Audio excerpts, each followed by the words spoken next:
Chapter 616. Wang Fong was worried that Gu Lingyao would not be able to think things through and do something extreme. If that happened, it would be even more troublesome. Hence, she spoke up to console him. Hearing Wang Fong's words, Gu Lingyao replied expressionlessly, "Don't worry, I won't do anything stupid. I'm a little tired and want to go back and rest." After speaking, Gu Lingyao turned around and left. Seeing this, Wang Fong was worried about Gu Lingyao. She hurriedly bid farewell to Wang Zong and hurriedly chased after him. "If anything happens to Xiao Chun, I won't let you off the hook," Yi Futian said. These were the words that Wang Fong said to Wang Zong before she left. Her meaning was very clear. No matter what Wang Zong did, he had to rescue Xiao Chun. Seeing Wang Fong hurriedly chasing after Gu Lingyao, Wang Zong wanted to cry, but had no tears. What was going on? He did not know that he had asked Xiao Chun to kill He Chushuan. Why was he responsible for Xiao Chun being taken away by the law enforcement hall? Furthermore, the person that Xiao Chun killed was a direct disciple. It was easier said than done to rescue him. When he thought of the perverted old man in charge of the law enforcement hall, Wang Zong felt a chill run down his spine. In Wang Zong's opinion, rescuing someone from the hands of that perverted old man was no different from snatching food from a tiger's mouth. Sigh, what sin have I committed to have such a sister? Sigh, the heavens are unfair, the heavens are unfair. After a series of sighs, Wang Zong lowered his head and left with a gloomy expression. He had to think of a way to rescue Xiao Chun. Accompanied by Wang Fong, Gu Lingyao returned to his residence. However, once he returned, Gu Lingyao locked himself in his room and ignored Wang Fong. Because of that, Wang Fong didn't dare to leave, so she could only stay at Gu Lingyao's place. However, Wang Fong worried too much.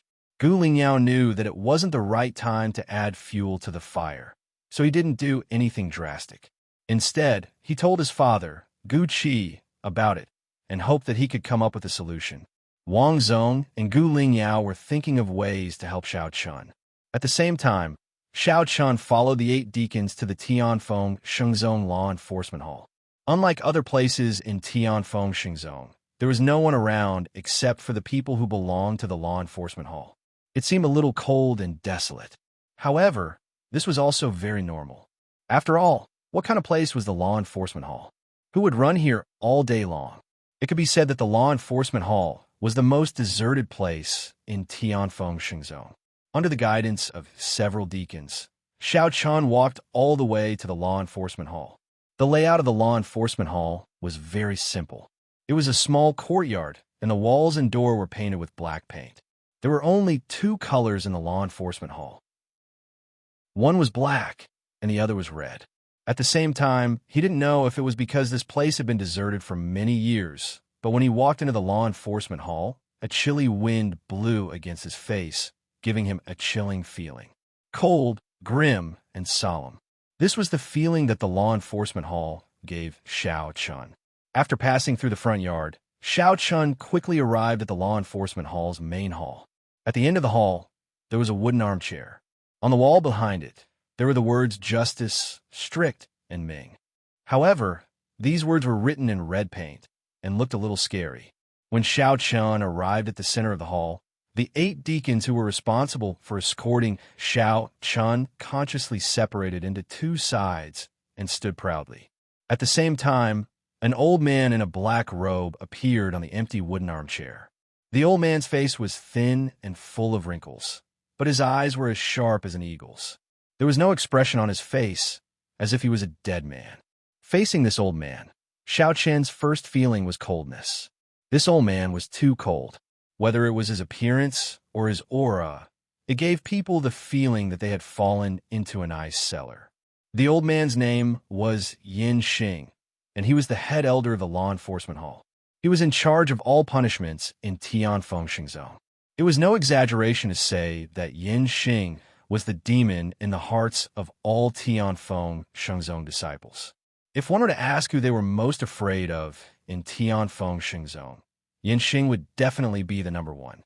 Without a doubt, even the 2 Tianfeng saints couldn't compare to him. Yin Xing looked at Xiao Chun expressionlessly. After a long silence, he finally opened his mouth to speak. However, his voice was like the sound of metal rubbing against each other. It was sharp and hoarse, and it made people feel uncomfortable. Xiao Chun, do you know your crime? To be honest, facing Yin Xing, Xiao Chun felt a lot of pressure. It was even greater than facing the Tianfeng saint. Of course, this didn't mean that Yin Xing was stronger than the Tianfeng saint. Yin Xing was only a half-step saint. In terms of strength, he was naturally weaker than the Tianfeng saint. However, the feeling he gave off was completely different from the Tianfeng saint. This was where Xiao Chun's pressure came from. Resisting the pressure from Yin Xing, Xiao Chun replied in a low voice, "I don't know what crime I have committed. How dare you? You killed a direct disciple of Glory Sect in public. Isn't that a serious crime?" Hearing Xiao Chun's reply, Yin Xing shouted in a low voice. Following his shout, an extremely cold aura emanated from Yin Xing's body. It was as if he could send people into hell. The pressure on him increased once more. Gritting his teeth, Xiao Chun braced himself and said, "I've heard that Glory Sect's law enforcement hall is strict and just. But why did an elder ask about the cause and effect of the matter before deciding that I have committed a crime?" Hearing Xiao Chun's words, Yin Xing retracted his aura and asked, "All right, I'll give you a chance. Tell me what happened." Although Yin Xing gave off a fierce and cold aura, those who were familiar with him knew that he was definitely a strict and just person. It was because of this that the Tianfeng saint allowed him to be in charge of Glory Sect's law enforcement. He had the power to decide life and death. Hearing Yin Xing's words, Xiao Chun recounted the entire incident truthfully. He did not exaggerate or hide anything.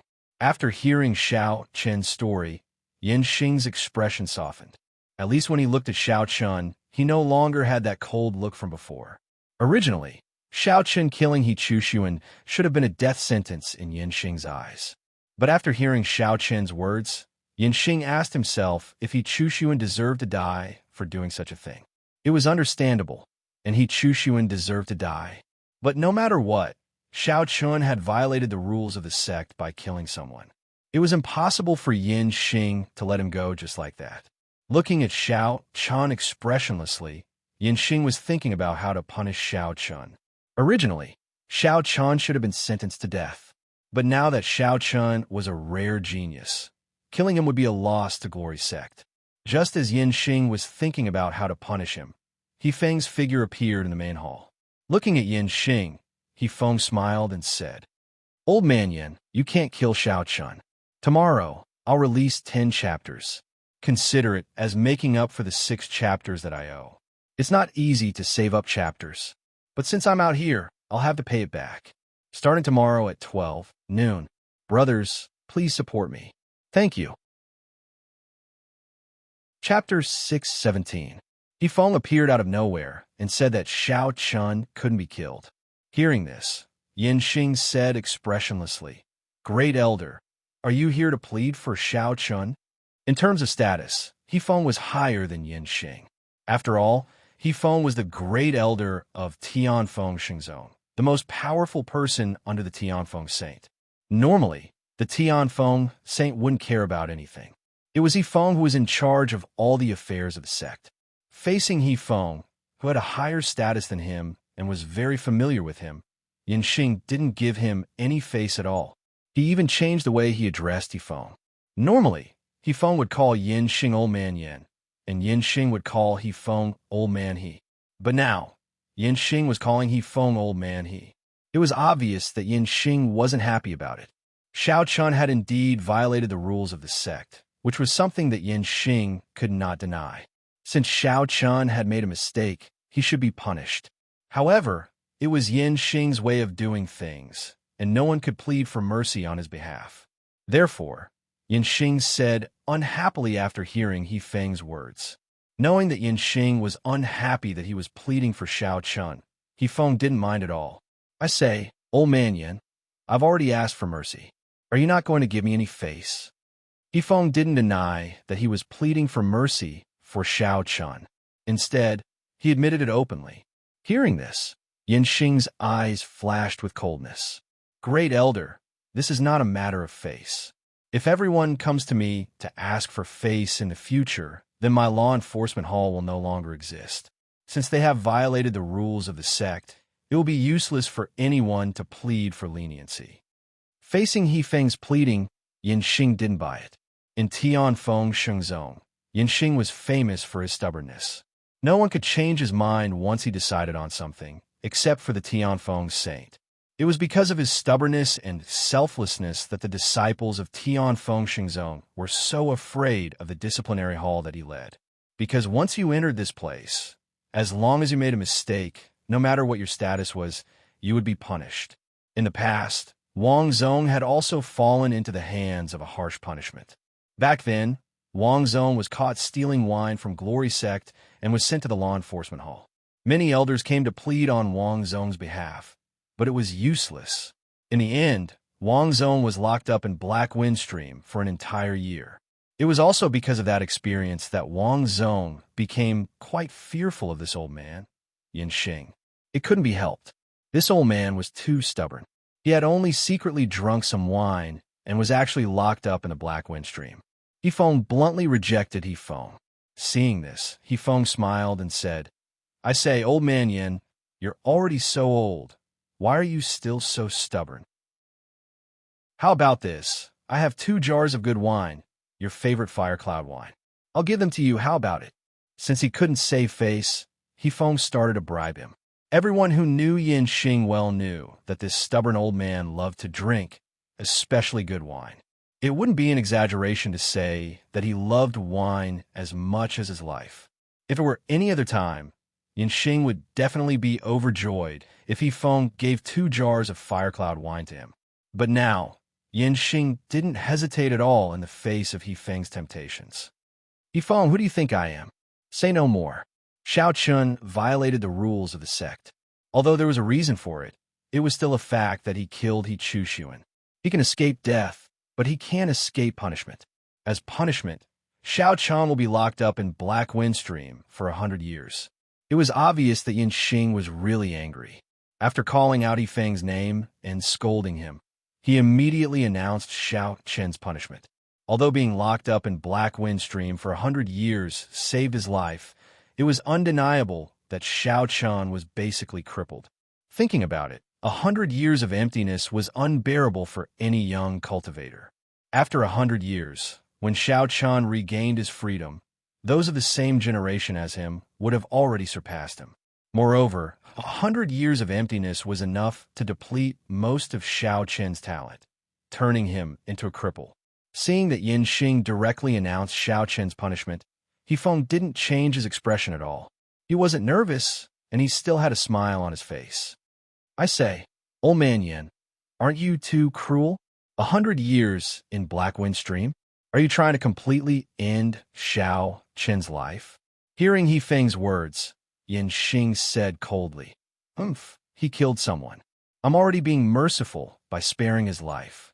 He Feng, you don't have to say anymore. Even if you're the great elder, this is the law enforcement hall. I have the final say. Men, take Xiao Chun away." Immediately, 2 deacons of the law enforcement hall stepped forward and prepared to take Xiao Chun away.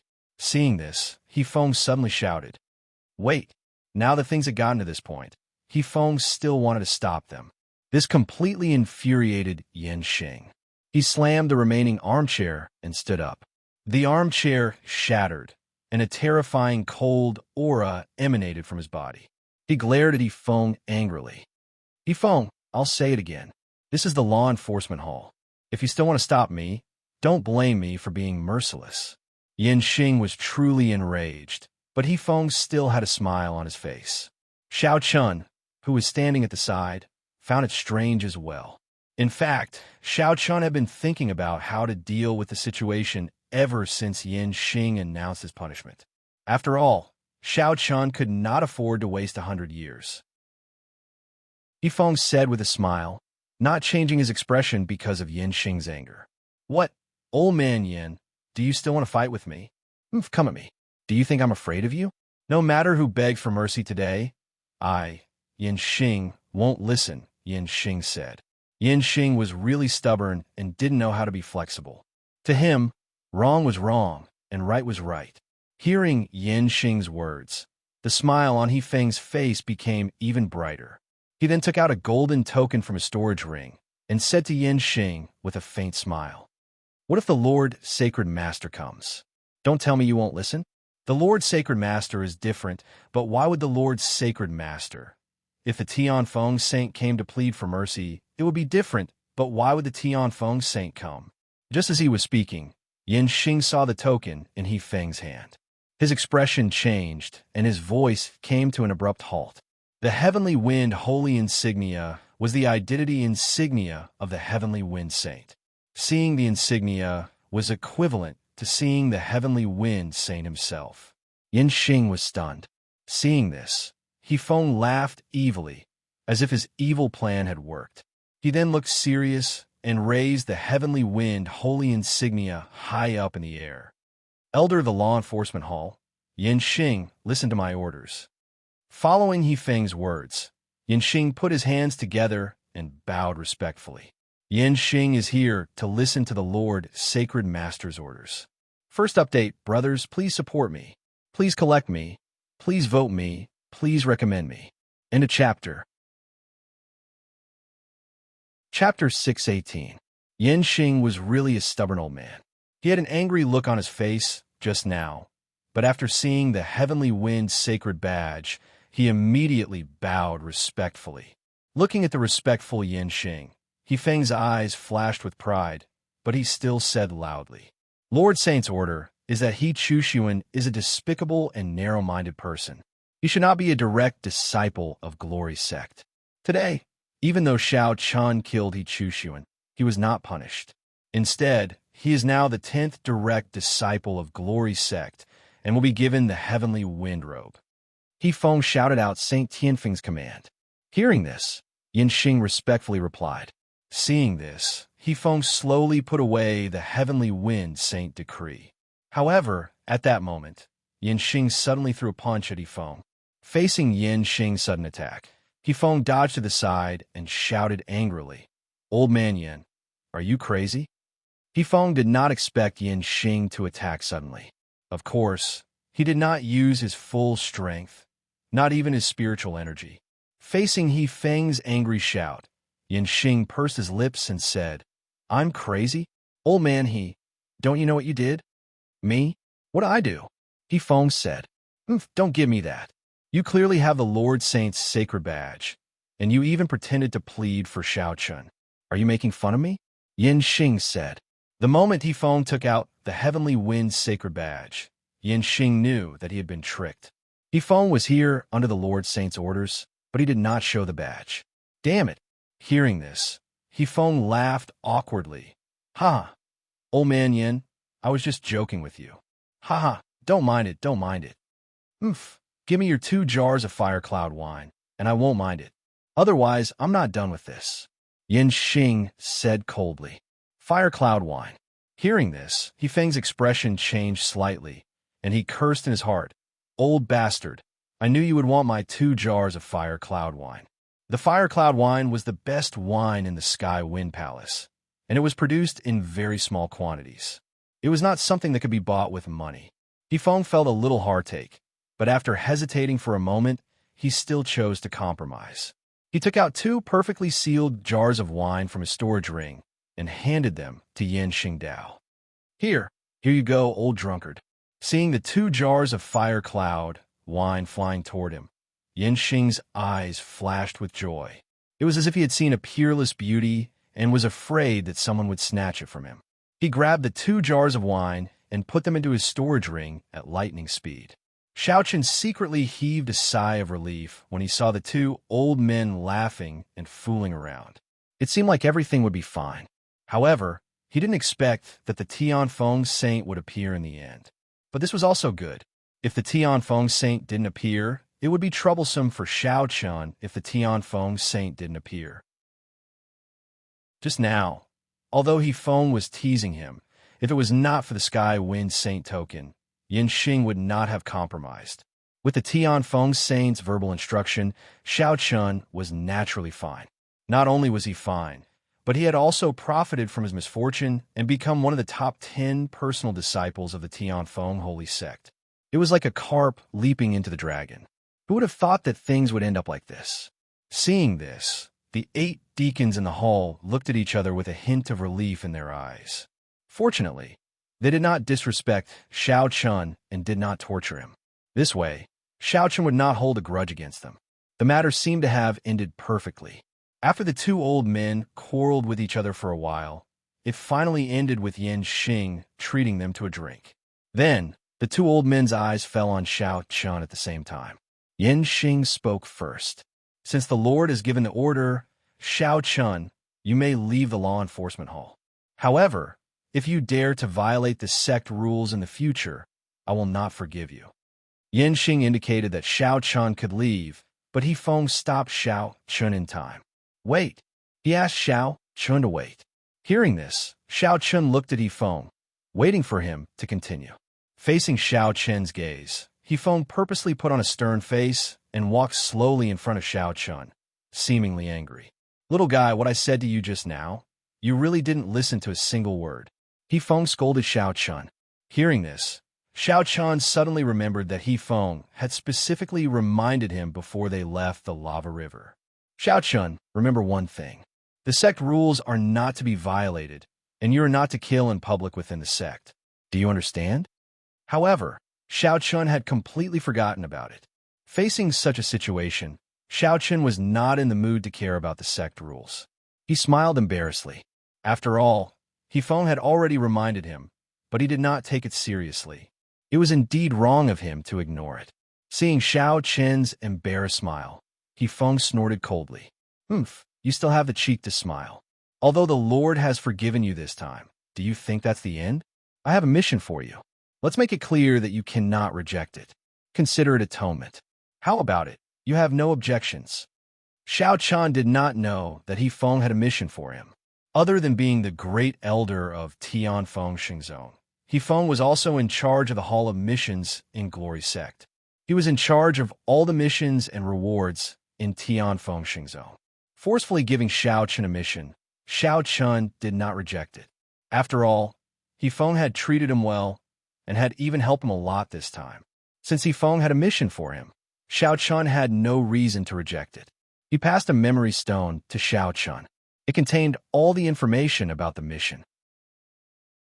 This memory stone was actually similar to the skill Imparting Jade. However, compared to the skill Imparting Jade, this memory stone was cheaper. At the same time, the memory stone could store less information and could only store simple text information. In the Heavenly Wind Sacred Sect, every mission was recorded in a memory stone. After a disciple accepted a mission, they would be able to obtain a memory stone related to the mission. Through the memory stone, they would be able to clearly and intuitively understand the mission's requirements, difficulty, danger, and so on. After receiving the memory stone, Xiao Chun bowed to He Feng.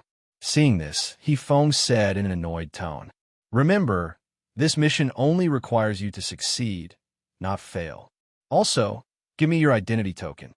After taking away Xiao Chun's identity token, He Feng handed a brand new one to Xiao Chun. This was the identity token of one of the top 10 pro-disciples. At the same time, a brand new Tianfeng robe was also handed to Xiao Chun.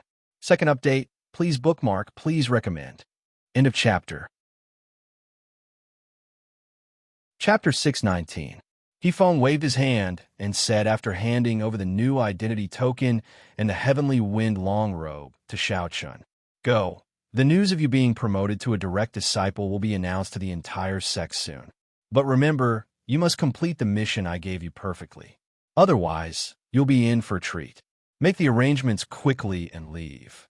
Hearing He Feng's words, Xiao Chun bowed and said, "Then, I'll take my leave." He Feng walked out of the disciplinary hall, safe and sound. After Xiao Chun left, He Feng looked at Yan Xing excitedly and said, "Old man Yan, let's go and have a drink."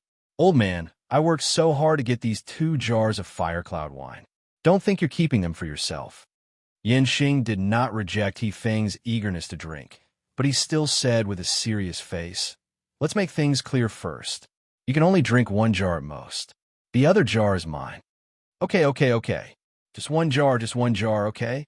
With that, Feng pulled Yin Xing out of the disciplinary hall. Who knew where the two old men went to drink?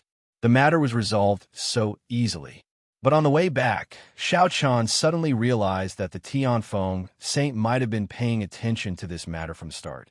That was why Feng was able to rush over in such a timely manner. In other words, from the start, killing He Chushuan would not be a problem. This was because the Tianfeng saint had given him permission to do so. Realizing this, Xiao Chan laughed self-deprecatingly. Seems like I'm worrying too much. Everything is under the Tianfeng saint's control. There was no need to worry about anything in the first place.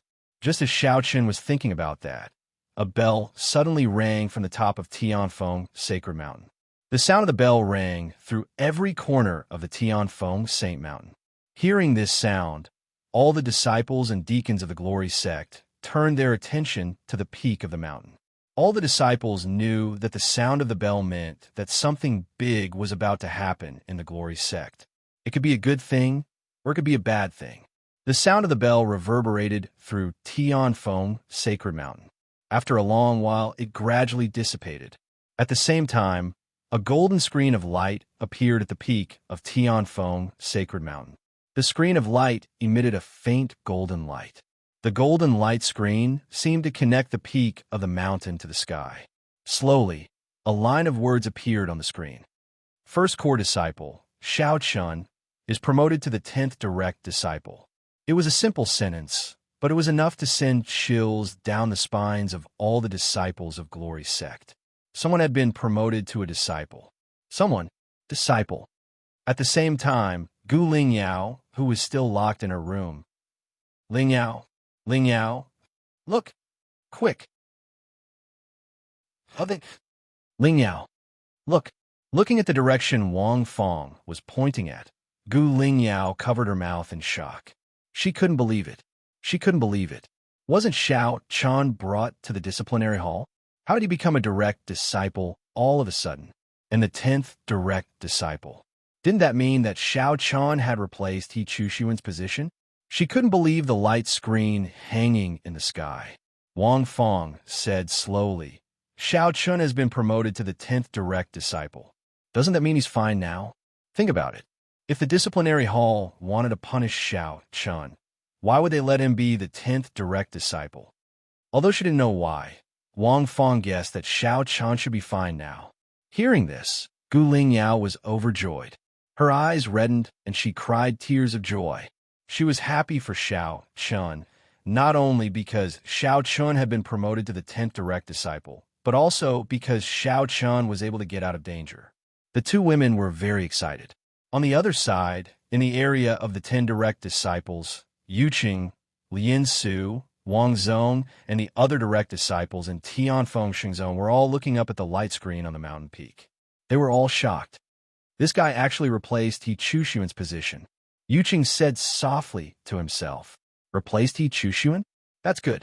In this way, the 10 direct disciples in Tianfeng Xingzong are worthy of their name. Lin Su said, I think I understand what the Lord is trying to say. Sigh, I've worried for nothing. No, I have to ask Xiao Chun to treat me to a drink. Otherwise, I would be at a disadvantage. I've helped him so many times, so I have to ask him to treat me to a drink, Wang Zong said with a smirk. The replacement of the direct disciples shocked Tianfeng Xingzong.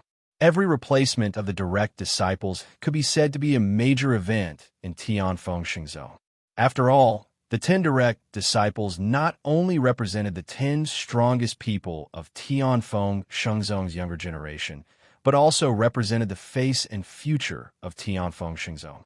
For example, in the competition with the Tianyue sacred sect and other surrounding sacred sects, the strength of the 10 direct disciples often represented the strength of Tianfeng Xingzong.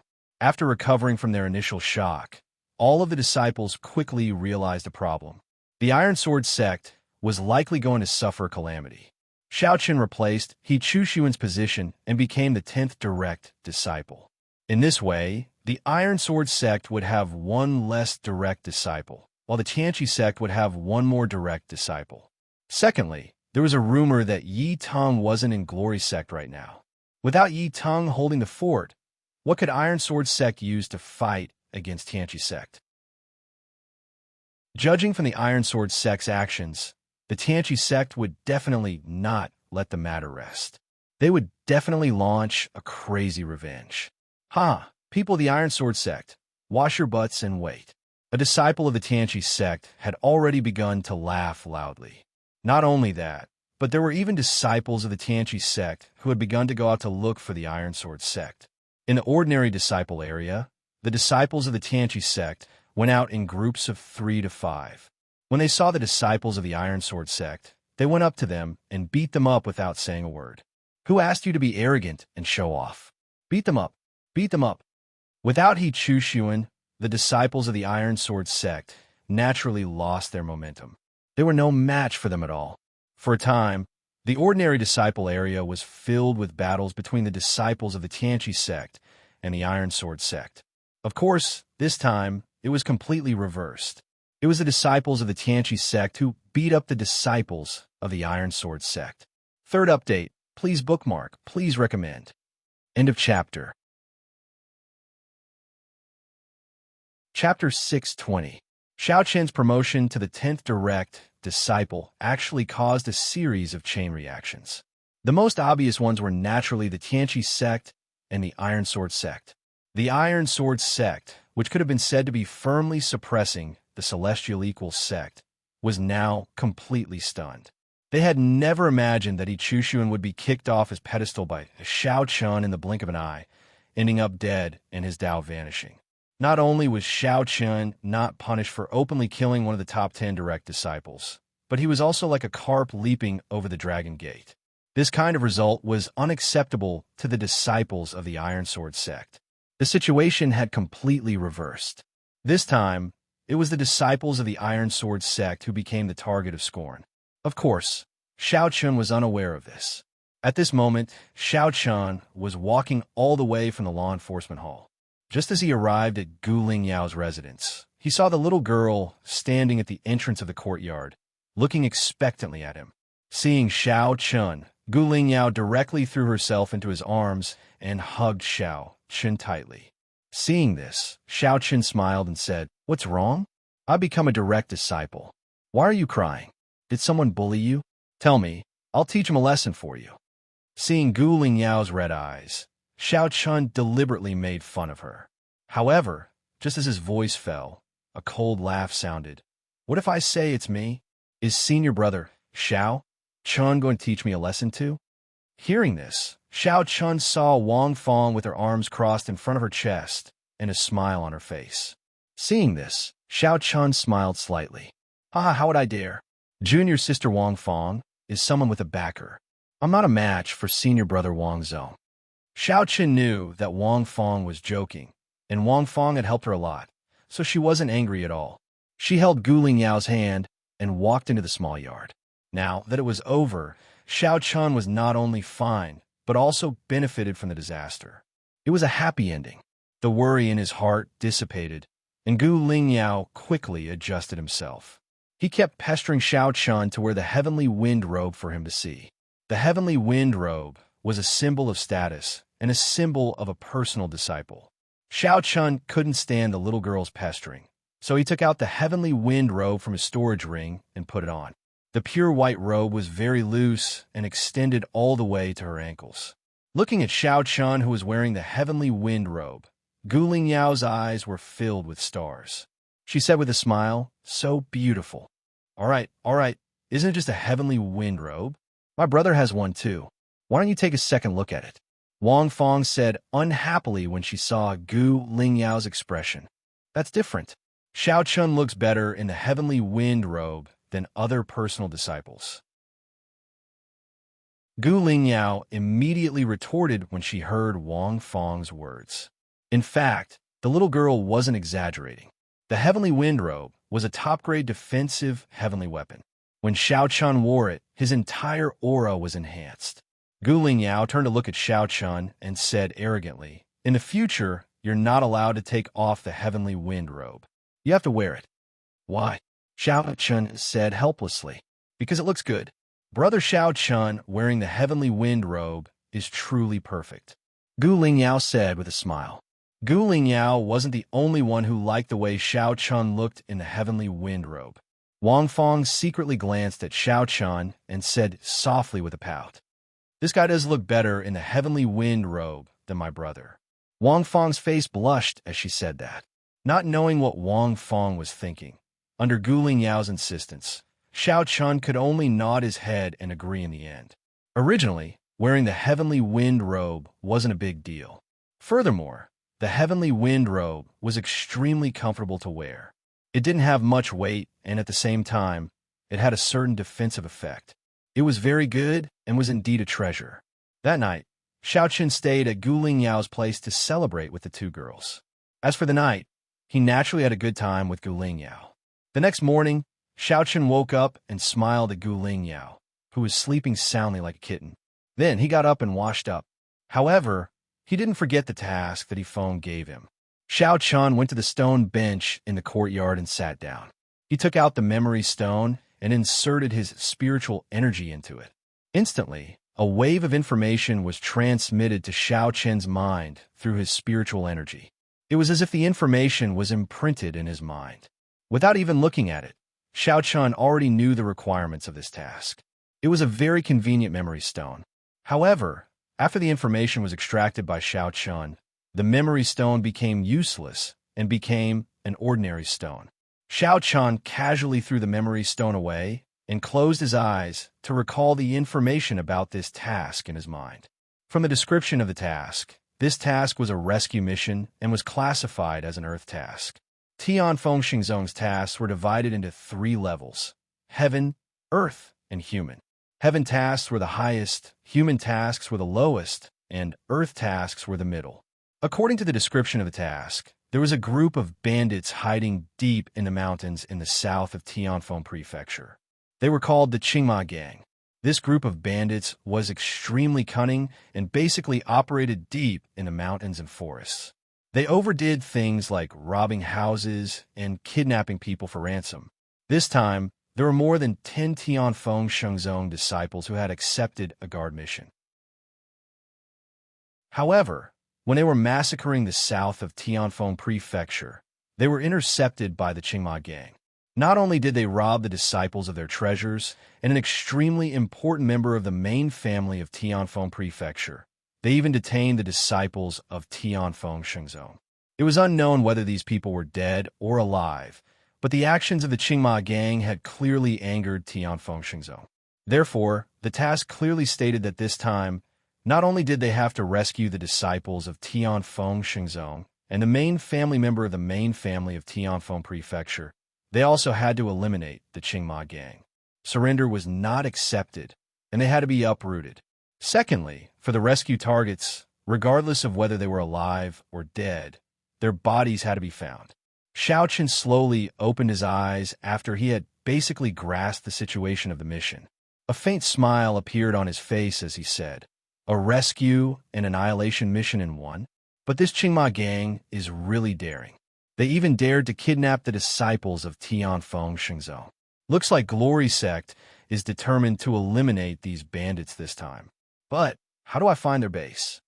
The task description only gave a general area. According to the known clues, the Qingma Gang's base should be in this area. However, the exact location could not be determined. Therefore, Xiao Chun had to think of a way to find the Qingma Gang's base. Only then could he proceed with the next step of the operation. 4th update, please bookmark, please recommend. End of chapter. Chapter 621. After learning about the mission, while Xiao Chun was deep in thought, Gu Lingyao had woken up. She stood gracefully in front of Xiao Chun and spoke with a smile on her face. "Big brother Xiao Chun, what are you thinking about?" Ever since she had confirmed her relationship with Xiao Chun, Gu Lingyao had returned to her usual mischievous self. Whenever she addressed Xiao Chun, she would always add the word big brother behind it. Her eyes were like crescent moons as she smiled. She was very adorable. Xiao Chun also smiled when he saw Gu Lingyao. He reached out and pulled the little girl into his arms. They hugged on a stone bench in the courtyard. Xiao Chun smiled and said, "It's because of the mission that the great elder gave me. He had already told Gu Lingyao about the mission that the Great Elder gave him yesterday. When she heard this, Gu Lingyao smiled and said, "I want to go too." When she knew that Xiao Chen was going to go out on a mission, Gu Lingyao insisted on going with him. Xiao Chen did not reject her. After all, the little girl was quite strong and should have no problem protecting herself. Moreover, after reading the mission description, Xiao Chen also knew that the strongest person in the Qingma gang was only at the Dao validation perfection stage. It should not be a big problem. Xiao Chen nodded with a smile. Seeing that Xiao Chen had agreed, Gu Lingyao immediately jumped up in joy. He did not intend to waste any time. Moreover, Feng had said that it was best to complete the mission as soon as possible. Therefore, after cuddling with Gu Lingyao for a while, Xiao Chen prepared to leave. However, before he left, Xiao Chen made a trip back to his residence. Because he had been promoted to the 10th pro-disciple, Xiao Chen's residence naturally had to be moved from the first core disciple's residence to the 10th pro-disciple's residence. After rejecting the new maids that Glory Sect had assigned, Xiao Chen chose the 4 maids who were in charge of serving him previously. He brought them to the pro-disciple's residence. After accepting He Chuxuan's residence, Xiao Chen left the rest of the matters to the 4 girls. He then brought Gu Lingyao and left Tianfeng Xingzhou. The 4 girls were naturally grateful to Xiao Chen for his actions. One must know that the maids of the pro-disciples were carefully selected. Not only their looks, but their talents were also strict. However, Xiao Chen rejected them and still chose them. It could be said that the 4 girls had followed Xiao Chen's lead this time. After all, the maids of the pro-disciples had the same status as the ordinary disciples of Glory Sect. Moreover, due to their special status, even the core disciples would not dare to show any disrespect to the maids of the pro-disciples. After all, they were the trusted aides of the pro-disciples. They were extremely touched. At the same time, the 4 girls could be said to have completely given themselves to Xiao Chen.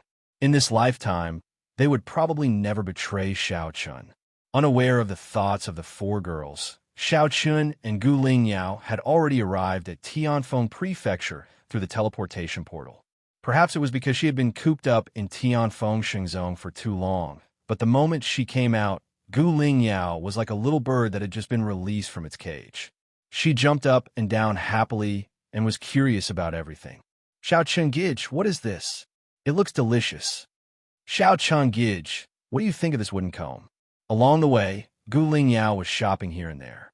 She liked this and that and wanted to eat that.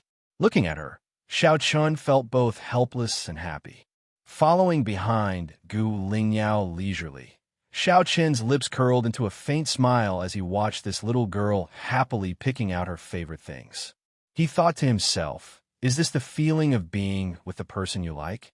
If only Shui Rou and Baiwa were here too, then it would be perfect. He could not help but think of Qin Shiru and Baiwa Fairy. He wondered where they were now and how they were doing. He had never given up on looking for them, but to no avail. The 2 of them walked leisurely. However, along the way, Xiao Chen could be said to be the center of attention. Not for anything else, but because of the Tianfeng robe that Xiao Chen was wearing. Sage Sect's personal disciple. Oh my God, I actually saw Tianfeng Shengzong's personal disciple. He's so handsome. Is this Tianfeng Shengzong's personal disciple? It would be great if I could talk to him. Ah, he's looking at me. He's looking at me. The surrounding people could not help but lock their eyes on Xiao Chen, especially some of the young ladies. They looked at Xiao Chen with infatuation. Sometimes, Xiao Chen's casual glance was enough to make these young ladies excited.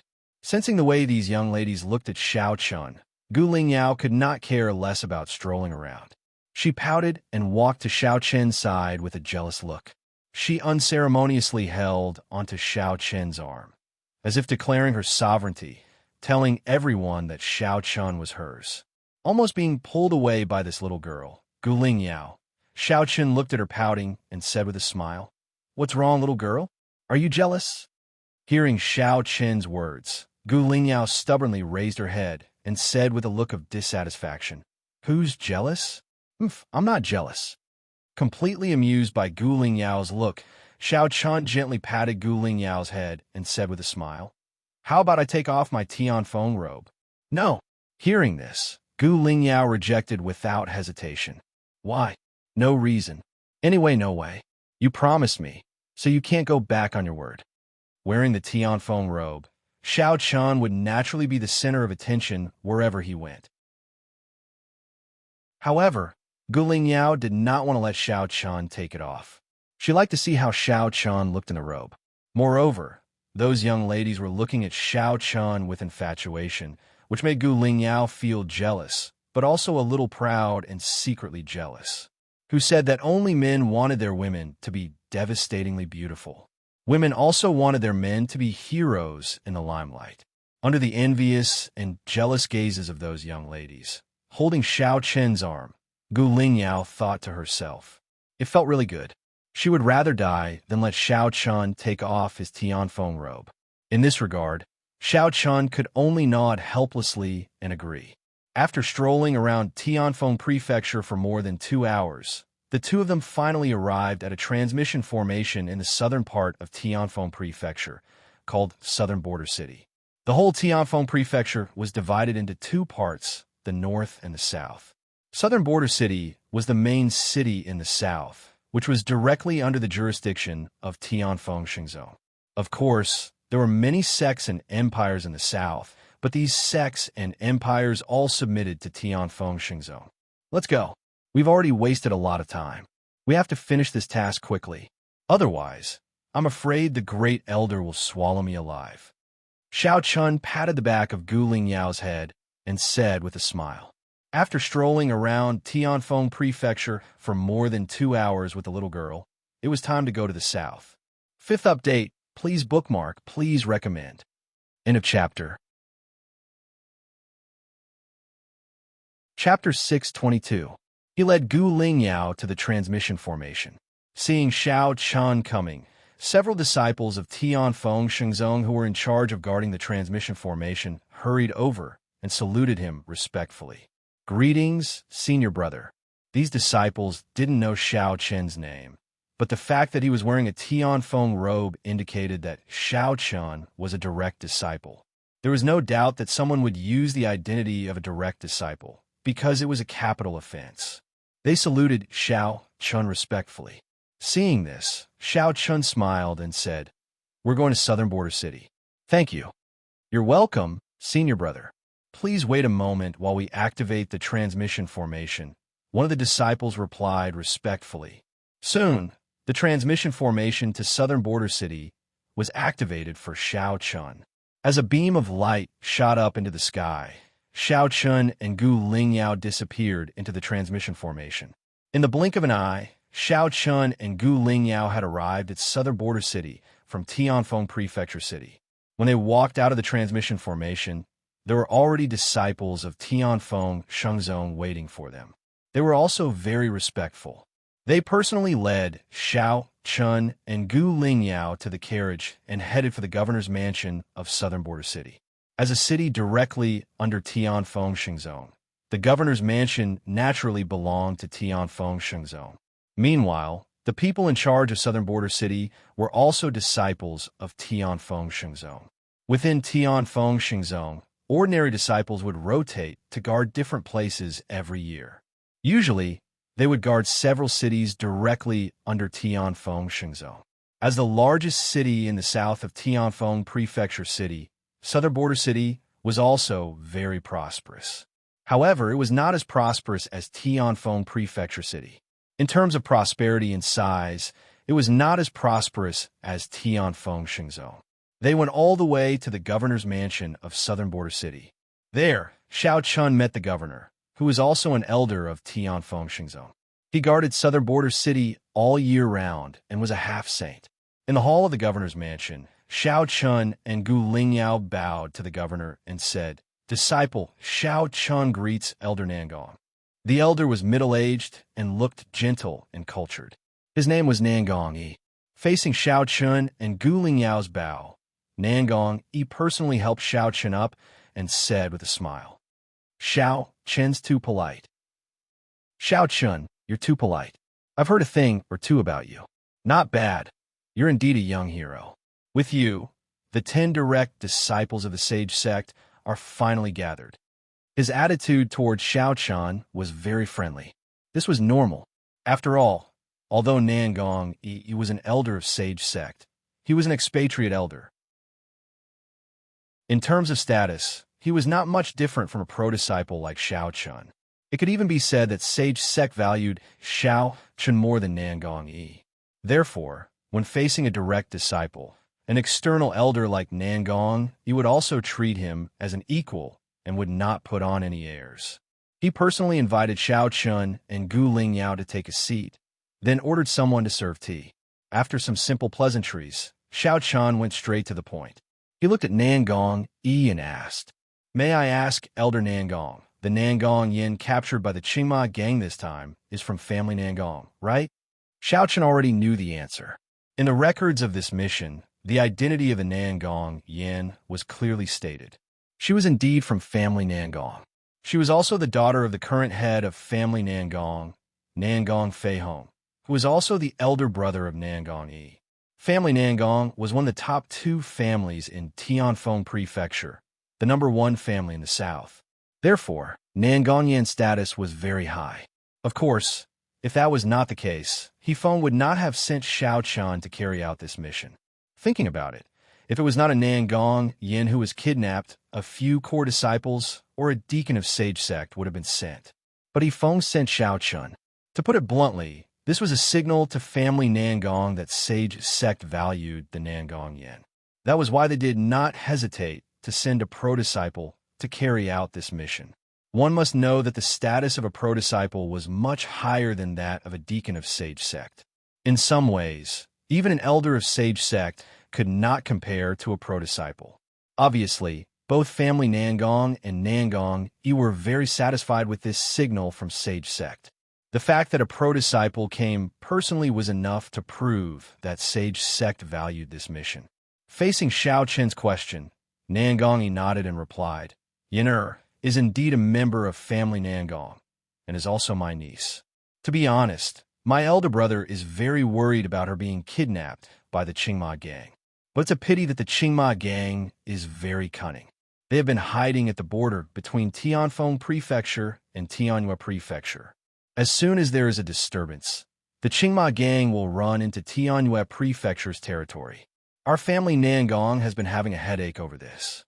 As the #1 clan in Tianfeng Prefecture, the family Nangong naturally thought that in terms of strength, they could easily crush the Qingma gang. But here was the problem. The Qingma gang did not have any direct contact with the family Nangong or Tianfeng Xingzhou. Moreover, it had been 7 days since the Nangong yin and the dozen Tianfeng Xingzhou disciples were kidnapped. But the Qingma gang did not make any demands. Without any demands, the family Nangong could not take any further action. It was strange that they kidnapped them without making any demands. At the same time, the Qingma gang had been hiding at Fengyue Mountain, which was the border between Tianfeng Prefecture and Tianyue Prefecture. As the border between the 2 prefectures, it naturally became a lawless place. Neither Tianfeng Prefecture nor Tianyue Prefecture had a strong management of this place. In addition, warriors from both prefectures lived here at the same time. Over time, this place became a city of crime, where crooks mixed in with the honest folk. Xiao Chun had more or less grasped the situation of this mission. The reason why he came to Southern Border City to meet Nangong, it was that he hoped to get the family Nangong's help. After all, the family Nangong was the largest clan in the south. In terms of strength, it was not inferior to the 3 major sects, the Iron Sword sect. Moreover, the family Nangong had been operating in the south of Tianfeng Prefecture for so many years, so it was natural that they had built a huge network of information. It would be difficult for Xiao Chun and Gu Lingyao to find out the whereabouts of the Qingma gang as soon as possible. Therefore, it would be best to rely on the family Nangong's information network. As if he had guessed Xiao Chun's thoughts, Nangong he spoke first before Xiao Chun could say anything. "Nephew Xiao Chun, to tell you the truth, if you want to rely on the family Nangong's information network, I'm afraid you'll be disappointed." "Oh, what do you mean, Elder Nangong?" Upon hearing Nangong Yi's words, Xiao Chun asked curiously, "Sai, I'm ashamed to say this. Xiao Chun indeed wanted to rely on the family Nangong's information network, but Nangong, he had his own difficulties. He let out a sigh and told Xiao Chun the truth without hiding anything. Sixth update, please bookmark, please recommend. End of chapter. Chapter 6:23. Xiao Chen's original plan was indeed to use the family Nangong's information network. After all, the person who was kidnapped was the eldest daughter of the family Nangong. Therefore, the family Nangong had no reason to refuse to help him. Furthermore, if he could obtain the help of the family Nangong, it would definitely be a great help to Xiao Chun. Unfortunately, Nangong Yi's words were like a bucket of cold water that completely destroyed Xiao Chen's plan. According to Nangong Yi, the family Nangong had mobilized all their resources to search for the Qingma gang stronghold. Unfortunately, there were no clues at all. Therefore, it was impossible for Xiao Chun to use the family Nangong's information network to find the Qingma gang. This was because if it was possible, the family Nangong would have already rescued the Nangong Yan. Xiao Chun wouldn't even need to do anything. Hearing Nangong Yi's words, Xiao Chun sighed helplessly. He had already thought that the most difficult part of this mission wasn't the rescue, nor was it eliminating the Qingma gang. Instead, it was finding the Qingma gang's stronghold. That was the most difficult part. Originally, he thought that he could rely on the family Nangong's power. However, it seemed that he couldn't do so anymore. This meant that it would be even more difficult to find the Qingma gang's stronghold. He felt helpless. However, at this moment, Gu Lingyao said softly, "Xiao Chun Gij, you should have known that the family Nangong is unreliable." Gu Lingyao wasn't surprised by Nangong Yi's words. Hearing this, Xiao Chun and Gu Lingyao looked at her with doubt. It seemed like this little girl had more to say.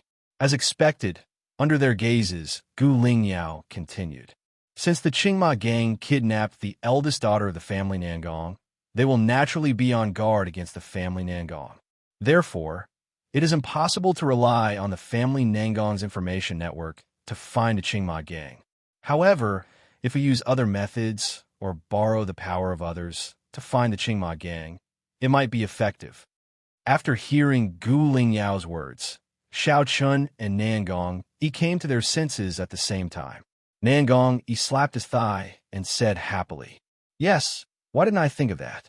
Since the Qingma gang kidnapped Yin they will naturally put most of their energy on guard against the family Nangong. Therefore, the family Nangong's information network will naturally not be able to find the Qingma gang. However, it is precisely because the Qingma gang has placed most of their energy on the family Nangong that the Qingma gang will definitely give themselves away if other powers secretly start looking for clues. Since the Qingma gang had placed most of their attention on the family Nangong, it would naturally be difficult to use the family Nangong's power to find the Qingma gang. However, if other powers were to secretly take action, then the results would be different. After all, the Qingma gang could not guard against all the powers in the southern region. Gu Lingyao's words enlightened Nangong Yi. At the same time, Xiao Chun looked at Gu Lingyao with a smile and asked, "Then according to Lingyao, who do you think we should find to do this?" He knew that Gu Lingyao was extremely intelligent, especially when it came to crafty ideas. It was no wonder that when they were in the Heavenly Wind Holy Sect, the little girl had confidently said that Xiao Chun would not regret bringing her out. It was time for the little girl to show her power so soon. In response to Xiao Chun's question, Gu Lingyao smiled and said cutely, "Actually, I've already thought about it.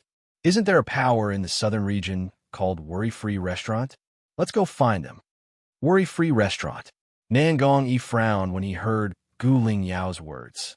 He had been guarding southern border city for many years, so he naturally knew about Worry-Free Restaurant. However, there were many sects in the southern region of Tianfeng Prefecture that were more powerful than Worry-Free Restaurant. Yet, Gu Lingyao had chosen Worry-Free Restaurant. Obviously, Worry-Free Restaurant was not Nangong Yi's first choice. He did not understand what Gu Lingyao was up to. In terms of strength, Worry-Free Restaurant was the weakest power in the southern region. Moreover, although Worry-Free Restaurant was said to be a power in the southern region, it was actually a chain of brothels. It was a joke to ask a power formed by brothels to investigate. Gu Lingyao frowned and said with a smile, "Elder Nangong, don't worry. Elder Nangong need not worry too much. Once I finish speaking, you will naturally know why Ling Yao chose worry-free restaurant." Hearing this, Nangong continued to listen to what Gu Lingyao had to say. According to Gu Lingyao, although worry-free restaurant was weak, it was definitely good at collecting information. Moreover, it was about bandits like the Qingma gang, so worry-free restaurant was the best choice. Why? Firstly, worry-free restaurant was a brothel. Worry-free restaurant existed in almost every major city in the southern region of Tianfeng Prefecture. Secondly, where in the world did information flow the fastest? There were only a few places. It was either a restaurant or a brothel. Therefore, worry-free restaurant's ability to collect information was definitely one of the best in the southern region. Secondly, bandits like the Green Horse Gang. What was their purpose in robbing people and earning money? It was nothing more than seeking pleasure. After making money, where would bandits like the Qingma Gang go to? Worry-free restaurant, of course. A brothel like this was definitely the first choice for bandits. Lastly, and most importantly, when was a man the easiest time to reveal the secret in his heart? There was no need to think too much about this question. It was either at the table or in the arms of a woman. Worry-free restaurant fulfilled these two conditions. It had both good wine and beautiful women. A woman was a hero's grave. In front of a beautiful woman, men were the easiest to make mistakes. Therefore, worry-free restaurant was the best choice to find out where the Qingma gang was. After listening to Gu Lingyao's explanation, Xiao Chun smiled but didn't say anything. Nangong, he let out a long sigh of relief. At the same time, he looked at Gu Lingyao with a strange look in his eyes. Previously, he didn't think that there was anything special about Gu Lingyao. However, after listening to her explanation, Nangong, he didn't dare to underestimate her anymore. She was simply a little girl with monstrous intelligence. She had thought of everything and analyzed everything in detail. At this moment, Nangong Yi also felt that worry-free restaurant was the best choice to gather information. However, although he had a plan, it wasn't easy to get worry-free restaurant to help. Worry-free restaurant had always acted strangely and operated a brothel. Therefore, worry-free restaurant had always maintained a neutral attitude with the major forces in the southern region. They didn't offend anyone and didn't rely on anyone. Therefore, it would be difficult to get worry-free restaurant to help. 7th update. Please bookmark. Please recommend. In a chapter. Chapter 624. It would be very difficult to get the worry-free restaurant to help. He told Xiao Chun and Gu Lingyao about his concerns. Upon hearing this, Xiao Chun asked Nangong to use the family Nangong's power to investigate the worry-free restaurant. He would investigate as much as he could, and he had to hand it over to him by tomorrow at the latest. Whether it was Xiao Chun or Gu Lingyao, they didn't know much about the worry-free restaurant. Under such circumstances, even Gu Lingyao couldn't do anything. However, with the family Nangong's help, it shouldn't be difficult. As expected, after hearing Xiao Chen's words, Nangong Yi agreed without hesitation and said confidently, "Don't worry, Xiao Chun. I'll give you the information on the worry-free restaurant tonight. Even if we can't investigate the Qingma gang, it won't be difficult for us to investigate the worry-free restaurant with the power of the family Nangong. Why don't you go and rest first? I'll get someone to send you the information on the worry-free restaurant later." Xiao Chen replied with a smile when he heard Nangong Yi's words. Then, Nangong Yi arranged for him to rest in the city lord's estate. Xiao Chun and Gu Lingyao were arranged to rest in a small, independent courtyard. Without any outsiders, Xiao Chun lightly flicked Gu Lingyao's forehead and said with a smile, "Little girl, your mind is filled with schemes and schemes. Anyone that's targeted by you will truly suffer misfortune. In my opinion, even if it's a Dao Emperor Realm expert, his days would probably be difficult if he was targeted by you." Xiao Chen had already experienced Gu Lingyao's intelligence and wits. When she heard Xiao Chen's words, Gu Lingyao pouted unhappily. "I'm not targeting anyone else. I've only been targeting Big Brother, Xiao Chun my entire life.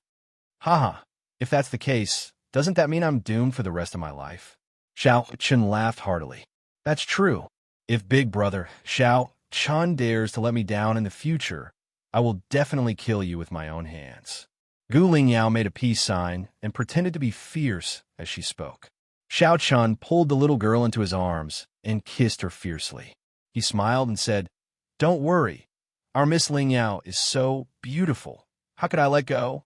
Hearing Xiao Chen's words, Gu Lingyao blushed and leaned against Xiao Chun with a happy smile on her face. The two of them cuddled in the courtyard for more than half a day. At dusk, Nangong indeed sent someone to deliver information about Forgotten Worries restaurant. They still used the memory stone to memorize the information, but this time, the person using the memory stone was Gu Lingyao. The information about Forgotten Worries restaurant was deeply engraved in her mind. Then, Gu Lingyao briefly explained the contents of the report to Xiao Chun. Hearing this, Xiao Chun asked with a smile, "How is it? Did our intelligent Miss Lingyao come up with any good ideas?" Hearing Xiao Chen's words, Gu Lingyao did not answer. Instead, she asked with a bright face, "Big Brother Xiao Chun, what do you think about this Forgotten Worries restaurant?" Xiao Chun did not know what this little girl meant, but he still answered truthfully. "There's nothing special about it. According to the information given by the family Nangong, this Forgotten Worries restaurant is a very ordinary brothel." Then Big Brother Xiao Chun, "Do you know that many things are even more special when there's nothing special about them?" Gu Lingyao smiled and said. Hearing this, Xiao Chun was stunned. But before he could say anything, Gu Lingyao continued. "Big Brother Xiao Chun, think about it. How can a faction that can spread its power throughout the entire southern part of Tianfeng Prefecture be as simple as the information given by the family Nangong says? If that's really the case, then this Forgotten Worries restaurant would have been destroyed countless times already.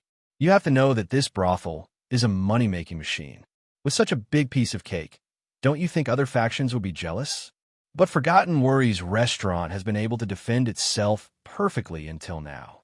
From this, it can be seen that this Forgotten Worries restaurant is not simple." "Lingyao, what do you mean?"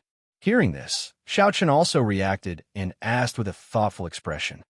"In this situation, we can only say that the family Nangong's information system is completely unable to find out the true situation of Forgotten Worries restaurant.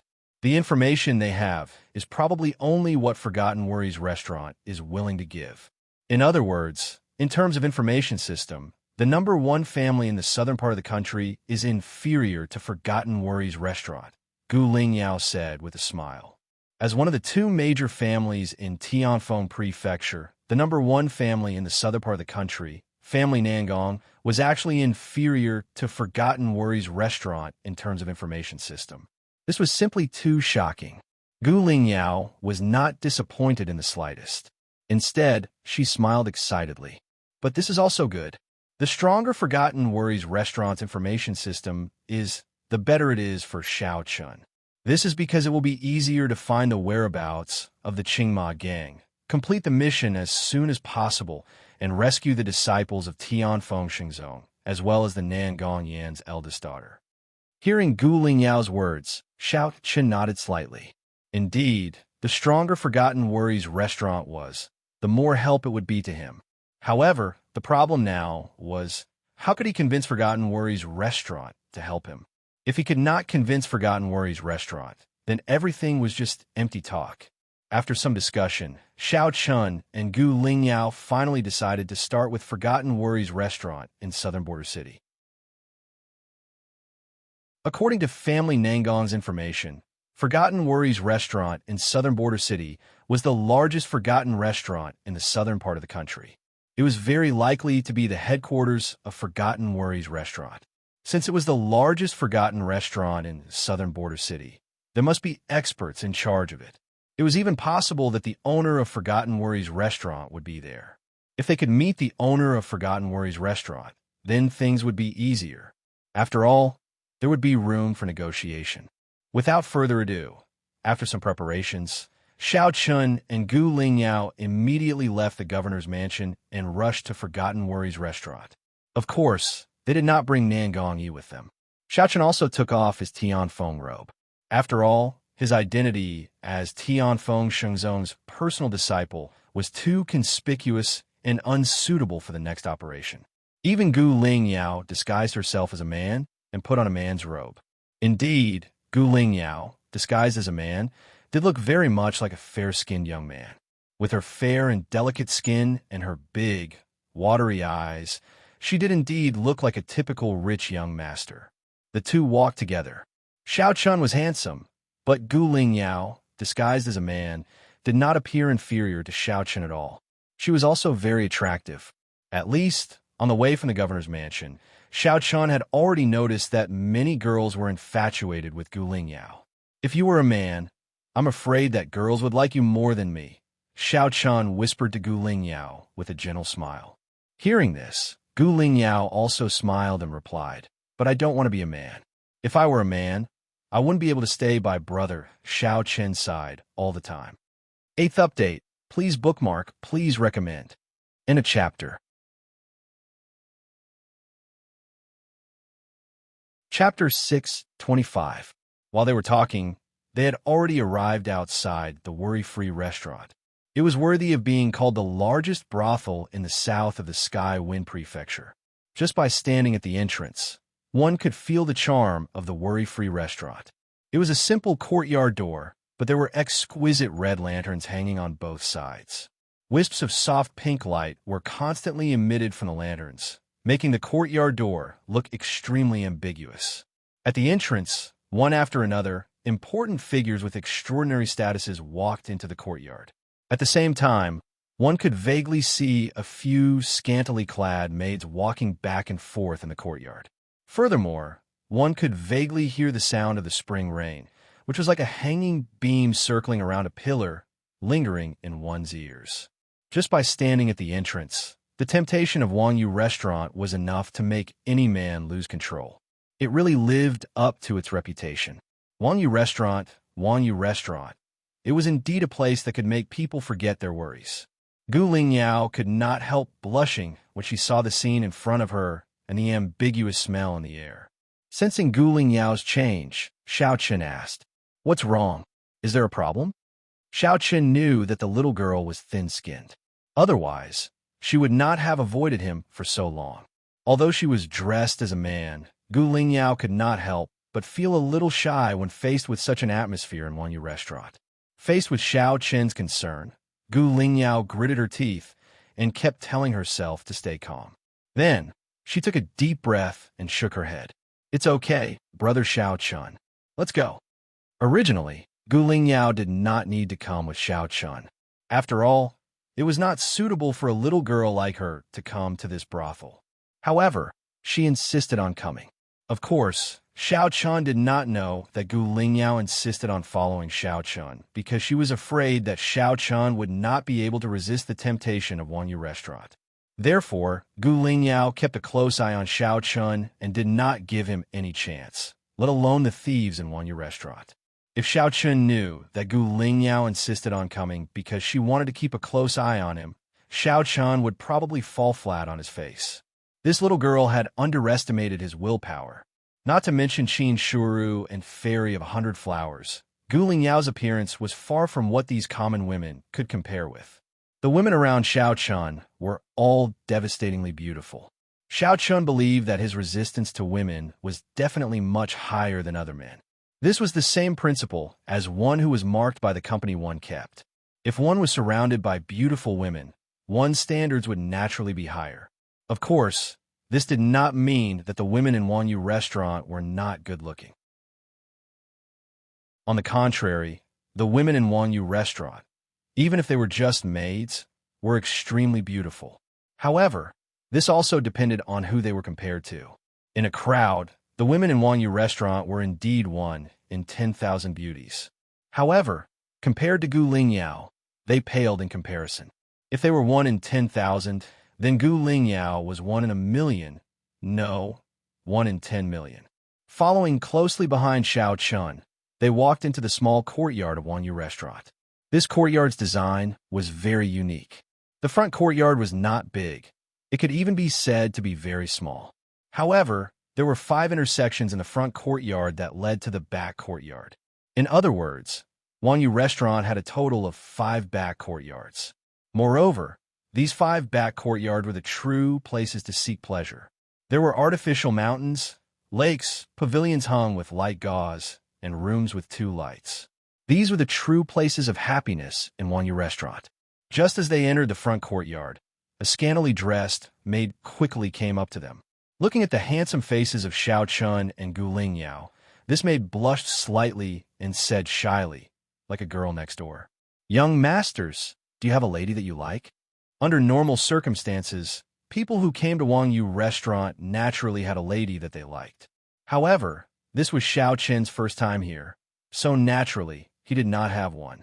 Looking at the shy maid, Xiao Chun said with a smile, "Haha, we're not from southern border city. We're new here, so we don't know any ladies that we're familiar with. We'll have to trouble you, but we don't like those common girls. We want the best, got it?" With that, Xiao Chun directly took out 10 mid-level spirit stones from his storage ring and casually gave them to the maid as a reward. Seeing that Xiao Chun had taken out 10 mid-tier spiritual stones in one go, the maidservant was immediately overjoyed. Her attitude also became a lot more enthusiastic, and her body even leaned towards Xiao Chun, whether intentionally or not. Gu Lingyao, who was standing off to the side, watched as the maidservant took the opportunity to get closer to Xiao Chun.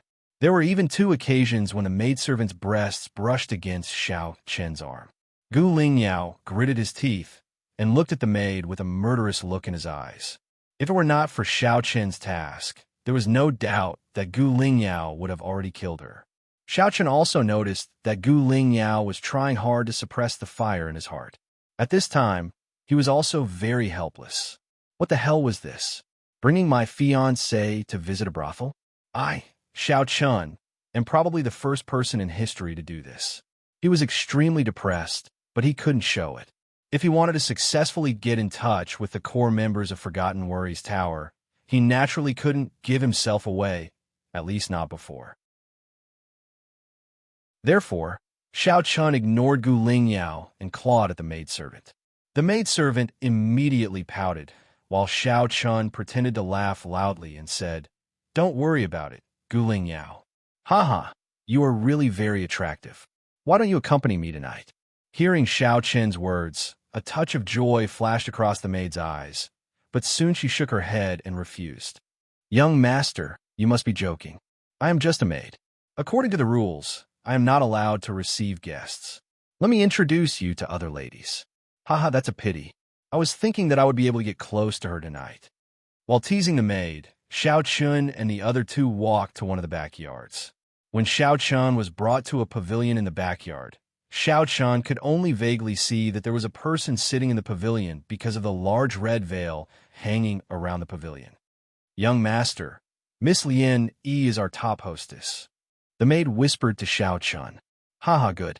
If you're not bad, I will definitely reward you handsomely." Hearing this, Xiao Chun laughed loudly. "Thank you, young master. Also, if young master wants me, you can come to my residence. That way, no one will say anything." Hearing this, the maid bowed. But in the end, she said something that made Xiao Chun not know whether to laugh or cry. Moreover, because of this sentence, Gu Lingyao completely exploded. He quietly moved his hand to Xiao Chen's waist and pinched his waist with 2 fingers. Then he twisted fiercely. Xiao Chun immediately sucked in a breath of cold air. 9th update, please bookmark, please recommend. End of chapter. Chapter 626. Gu Lingyao, who had been holding in all this while, finally exploded. But the target of his anger was Xiao Chun. What was the most powerful skill for a woman in this world? It was probably this pinch. Even with Xiao Chen's tempered body, he found it hard to resist the power that erupted from the 2 slender fingers. The heart-wrenching pain made his hair stand on end. Xiao Chun endured the sharp pain in his waist and sent the maid away. Then, he turned to Gu Lingyao and said angrily, "What are you doing? Are you crazy?" It's your fault for being a womanizer," Gu Lingyao said angrily. "Womanizer?" Xiao Chun was frustrated and tried to explain. "How am I flirting?" This is just an act. If you want to put on an act, you have to go all the way. Do you understand? Otherwise, how can we meet the core members of the upper echelons of Wang Yulu? Humph. According to what you said, can we also do in bed? Gu Lingyao snorted. This? Xiao Chen didn't know how to respond to Gu Lingyao's words. In theory, it should be possible. After all, he sacrificed himself for the mission. Of course, he couldn't say this to Gu Lingyao. She was like a powder keg that was about to explode. So, it was better not to provoke her at this time. Seeing that Xiao Chen was speechless, Gu Lingyao continued. See, you don't have anything to say, do you? Do you think I don't know what you're thinking? There are no good men in this world. Outside the pavilion, Gu Lingyao vented his anger while Xiao Chen tried his best to explain. Soon, under Xiao Chen's gentle attack, Gu Lingyao managed to suppress the anger in his heart. However, he also warned Xiao Chen solemnly that even if it was an act, it couldn't be like just now. In response, Xiao Chen nodded vigorously. After calming Gu Lingyao down, the two of them stepped into the pavilion. Sure enough, there was a beautiful woman sitting in the pavilion. When she saw Xiao Chen and Gu Lingyao enter, the woman stood up and bowed. Greetings, young masters. I'm Lieni. It must be said that there were different levels of brothels. The lower-level brothels were just tools for men to vent their lust. However, the women in Forgotten Worries restaurant could not be compared to those lower-level brothels. All of them could be said to be proficient in the four arts. They were gentle, virtuous, and multi-talented. This kind of woman was the most lethal to men, and this was also the reason why men lingered on Wang Yulu so much that they forgot to return. Gu Lingyao smiled at Lieni. The maid was right. Lieni looked very gentle and lovely. She looked weak and delicate. Men would want to protect her at first glance. She personally invited Xiao Chen and Gu Lingyao to take a seat. Then, Lieni ordered some dishes to be served. There were a few simple dishes to go with the wine and a jug of decent wine. After pouring a cup of wine for the two of them, Lieni smiled faintly and said, "Please enjoy, young masters. I'll be so bold as to play a song for the two of you to liven up your mood." As she spoke, Lieni went to her zither and knelt down. Her hands gently floated the strings. A beautiful song entered Xiao Chen's ears. It was indeed not bad. She looked delicate and lovely. Although her zither skills weren't shocking, she was already at a higher level. While listening to Lieni's zither music and drinking the wine, Xiao Chen was thinking about how to meet the higher-ups of Forgotten Worries house. The simplest way was to cause trouble. If someone caused trouble, the experts of Forgotten Worries house would definitely show up. However, it wasn't the right time to do that, because he didn't know much about Forgotten Worries house. Secondly, Xiao Chen had a favor to ask of Forgotten Worries house. If he offended them, there was no point in talking. While Xiao Chen was thinking about what to do next, on the other side, on a 3-story building in the depths of Forgotten Worries house, a beautiful woman in her 30s wearing a light green dress looked at the pavilion Xiao Chen was in with a faint smile. The beautiful woman didn't look young, but this didn't hinder her beauty. Compared to those young girls in their 20s, the beautiful woman had a mature and charming temperament. With the beautiful woman's appearance, it wasn't an exaggeration to say that even Lieni paled in comparison. Only a peerless fairy like Gu Lingyao could surpass her. With a faint smile on her face, the beautiful woman's gaze never left the pavilion Xiao Chen was in. After a while, a maid silently appeared behind the beautiful woman. This maidservant was different from the maidservants outside. The maidservants outside had almost no cultivation, and even if they did, their cultivation was pitifully low. However, this maidservant emitted a cold aura from head to toe. She was clearly not an ordinary maidservant. The maid respectfully bowed to the beautiful woman and softly called out, "Home master. Invite the guest in that pavilion over. Say that it's an invitation from an old friend." Hearing this, the beautiful woman still looked at the pavilion Xiao Chen was in and said indifferently. Hearing the beautiful woman's words, the maid nodded, then turned around and disappeared from the room. He was casually chatting with Lieni in the pavilion. Of course, most of the time, Xiao Chen was indirectly inquiring about Forgotten Worries house. Unfortunately, Lieni was only an extremely ordinary woman in Forgotten Worries house. Naturally, she didn't know much about Forgotten Worry's house. As a result, after some probing, Xiao Chun gloomily discovered that he didn't obtain any useful information from Liani.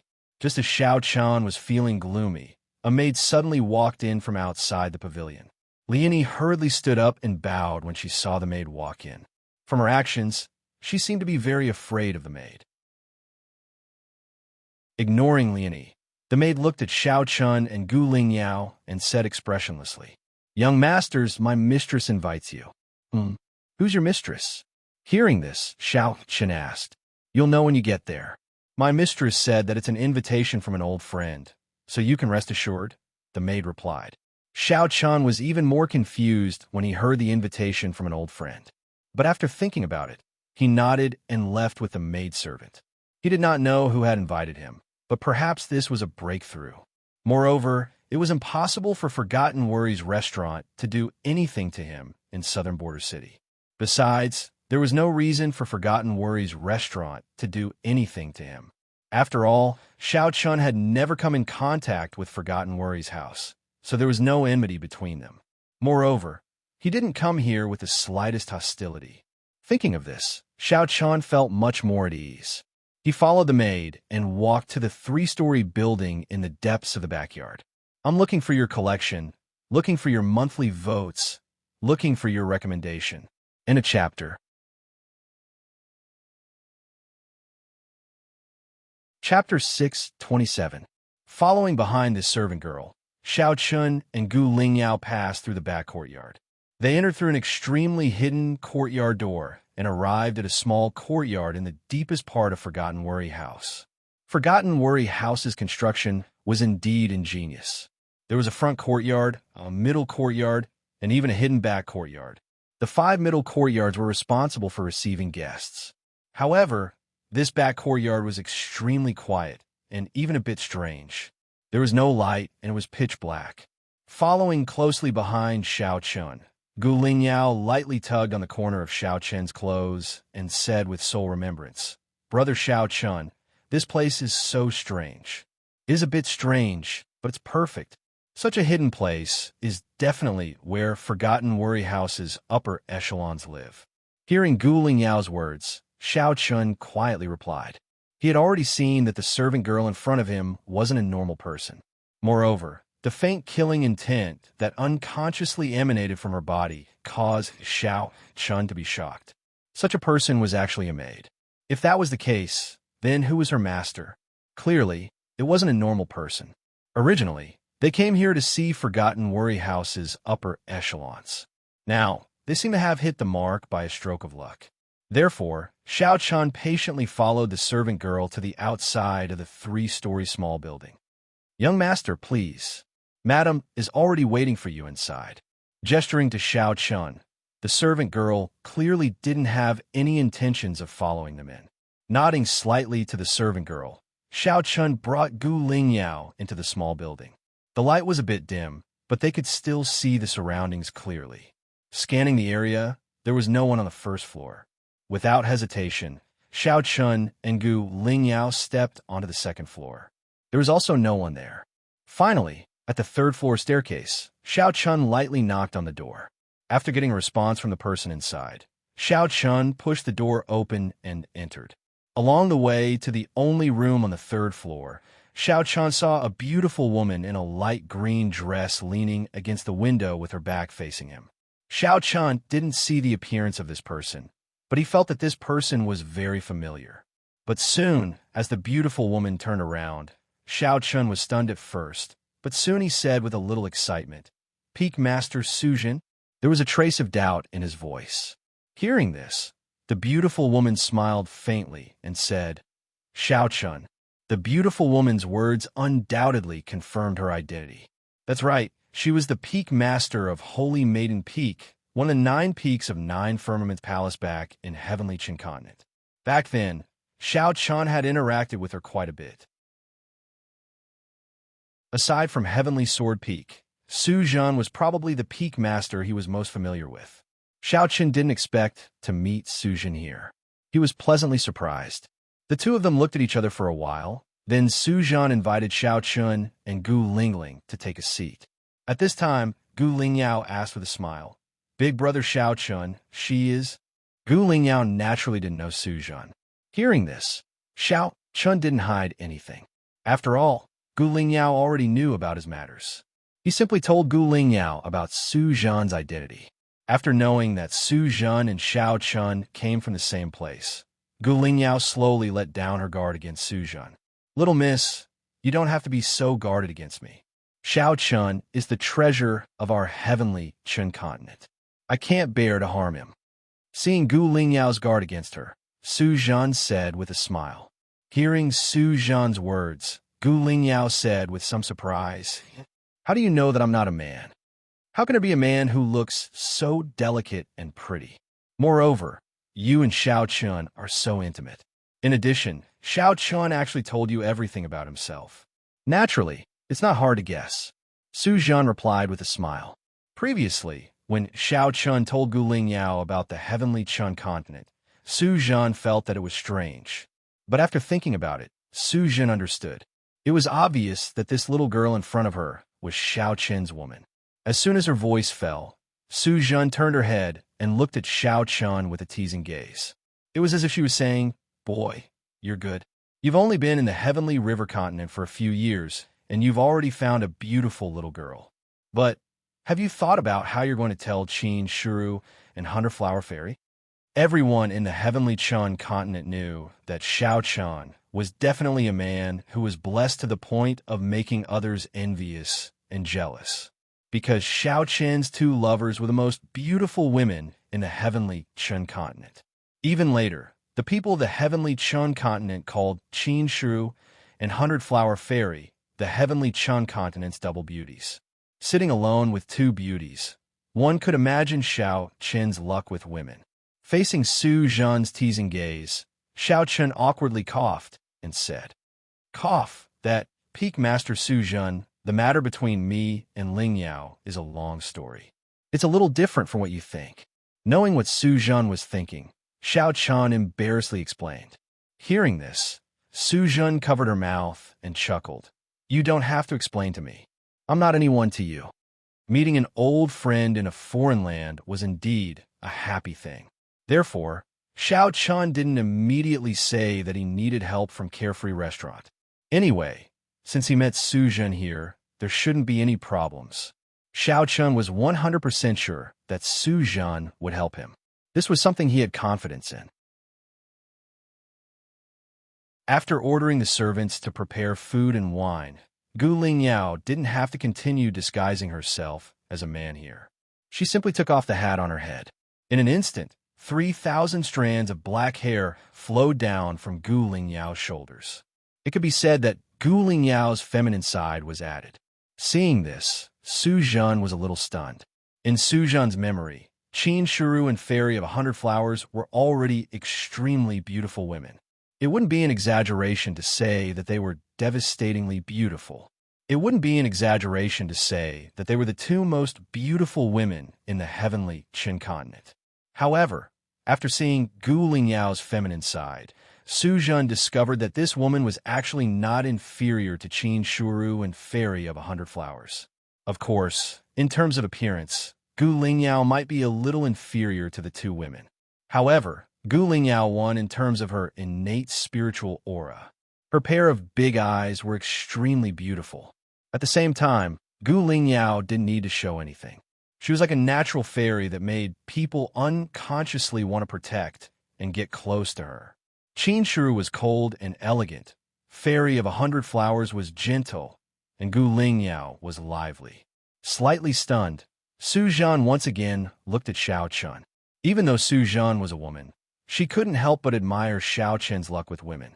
It was really infuriating. To say that 3 women for a peerless monster like Xiao Chen wasn't a lot. Even if he had 10 or 20 women, it would still be normal. However, the 3 women beside Xiao Chen were all devastatingly beautiful and had different temperaments. This was enough to make people envious. Begging for collection, begging for monthly votes, begging for recommendations. End of chapter.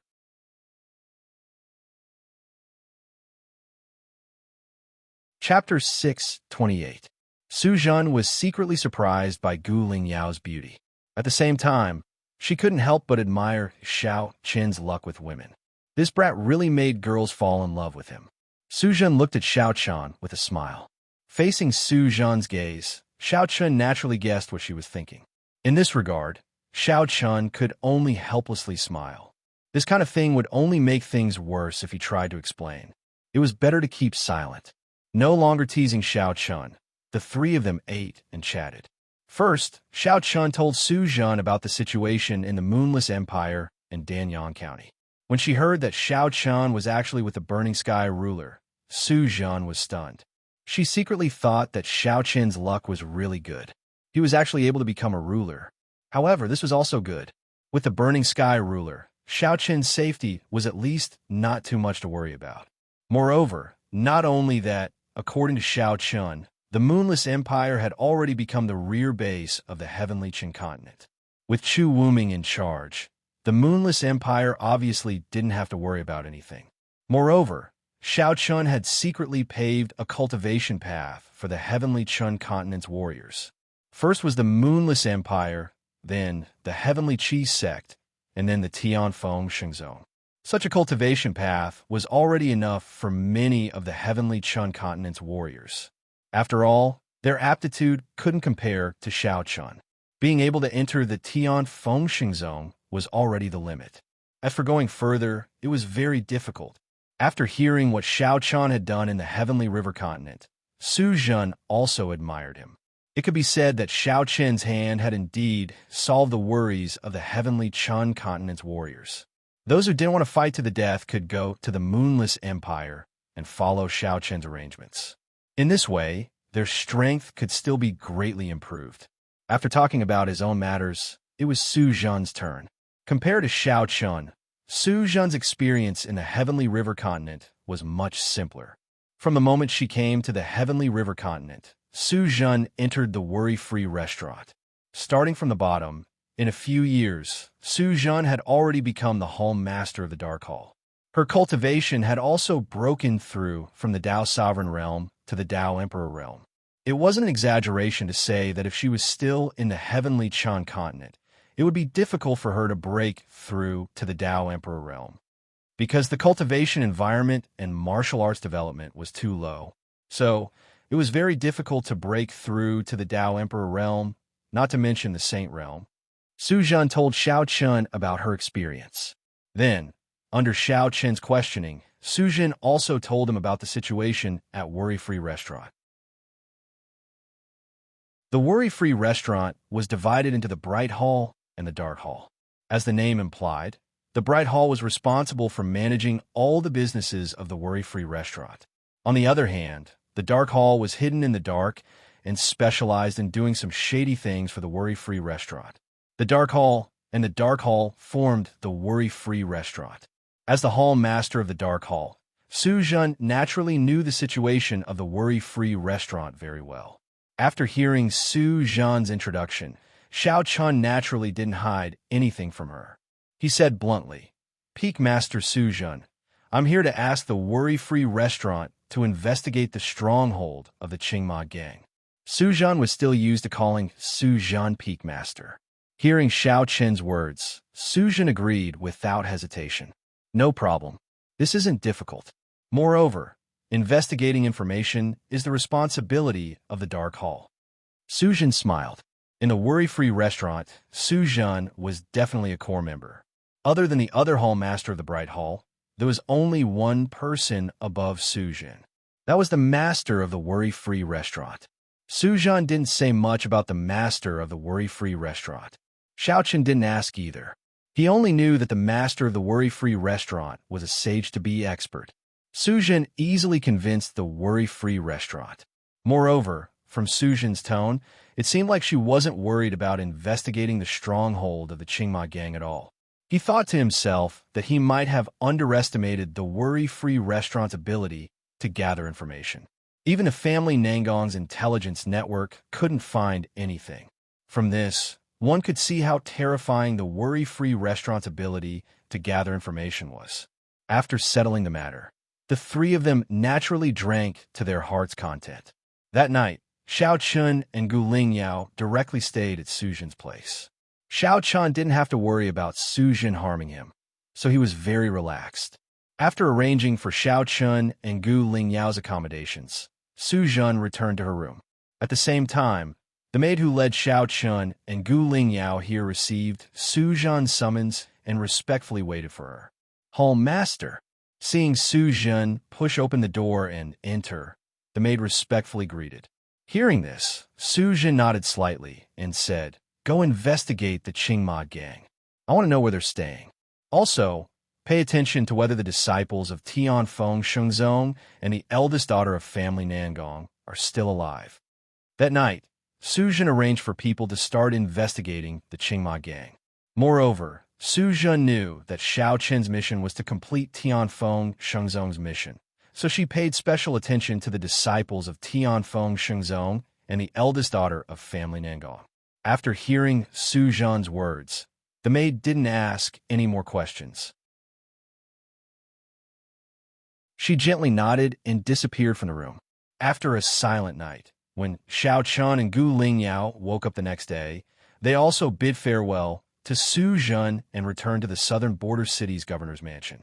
According to Su Jin, it would take some time to investigate the Qingma gang's stronghold. During this time, Su Jin suggested that Xiao Chun go to the Fengyuan mountain range first. When she had any news, she would send someone to inform Xiao Chun. Now that they were certain that the Qingma gang was in the Fengyuan mountain range, Xiao Chun could go there first to familiarize himself with the environment. Secondly, he could adapt to the situation and change his plan according to the information he received. Hearing Su Jin's suggestion, Xiao Chun naturally had no objections. In fact, he also had the same idea. Without any information, he couldn't stay in southern border city forever. After bidding farewell to Su Jin, Xiao Chun directly returned to the governor's mansion with Gu Lingyao. As soon as Xiao Chun entered the governor's mansion, Nangong sent someone to invite Xiao Chun to the main hall. Hearing this, Xiao Chun knew that Nangong was anxious to get a reply from Wang Yulu. After all, the family Nangong's intelligence network was useless now. If Wang Yulu didn't agree to help, it would be troublesome. Most importantly, the longer they delayed, the more dangerous it would be for the Nangong Yan and the dozen or so Tianfeng Shengzong disciples. As a Nangong Yan's second uncle, Nangong naturally didn't want anything to happen to the Nangong Yan. He didn't refuse and brought Gu Lingyao to the main hall of the governor's mansion. At this time, Nangong was already waiting there. When he saw Xiao Chun coming, Nangong stood up to greet him. Although he pretended to be calm, Xiao Chun could still feel the anxiety in his heart. "Nephew Xiao Chun, how is it? What did Wang Yulu say? Please add it to your collection. Monthly vote recommended." End of chapter.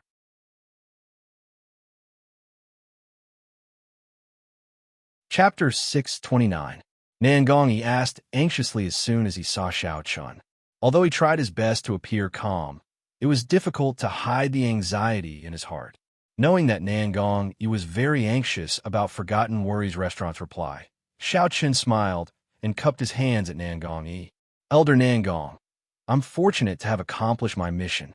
Hearing Xiao Chun's words, Nangong immediately laughed out loud.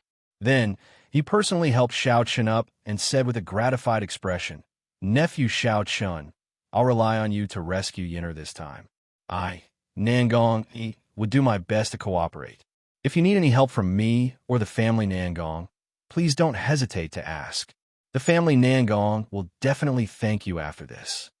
His tone was very sincere.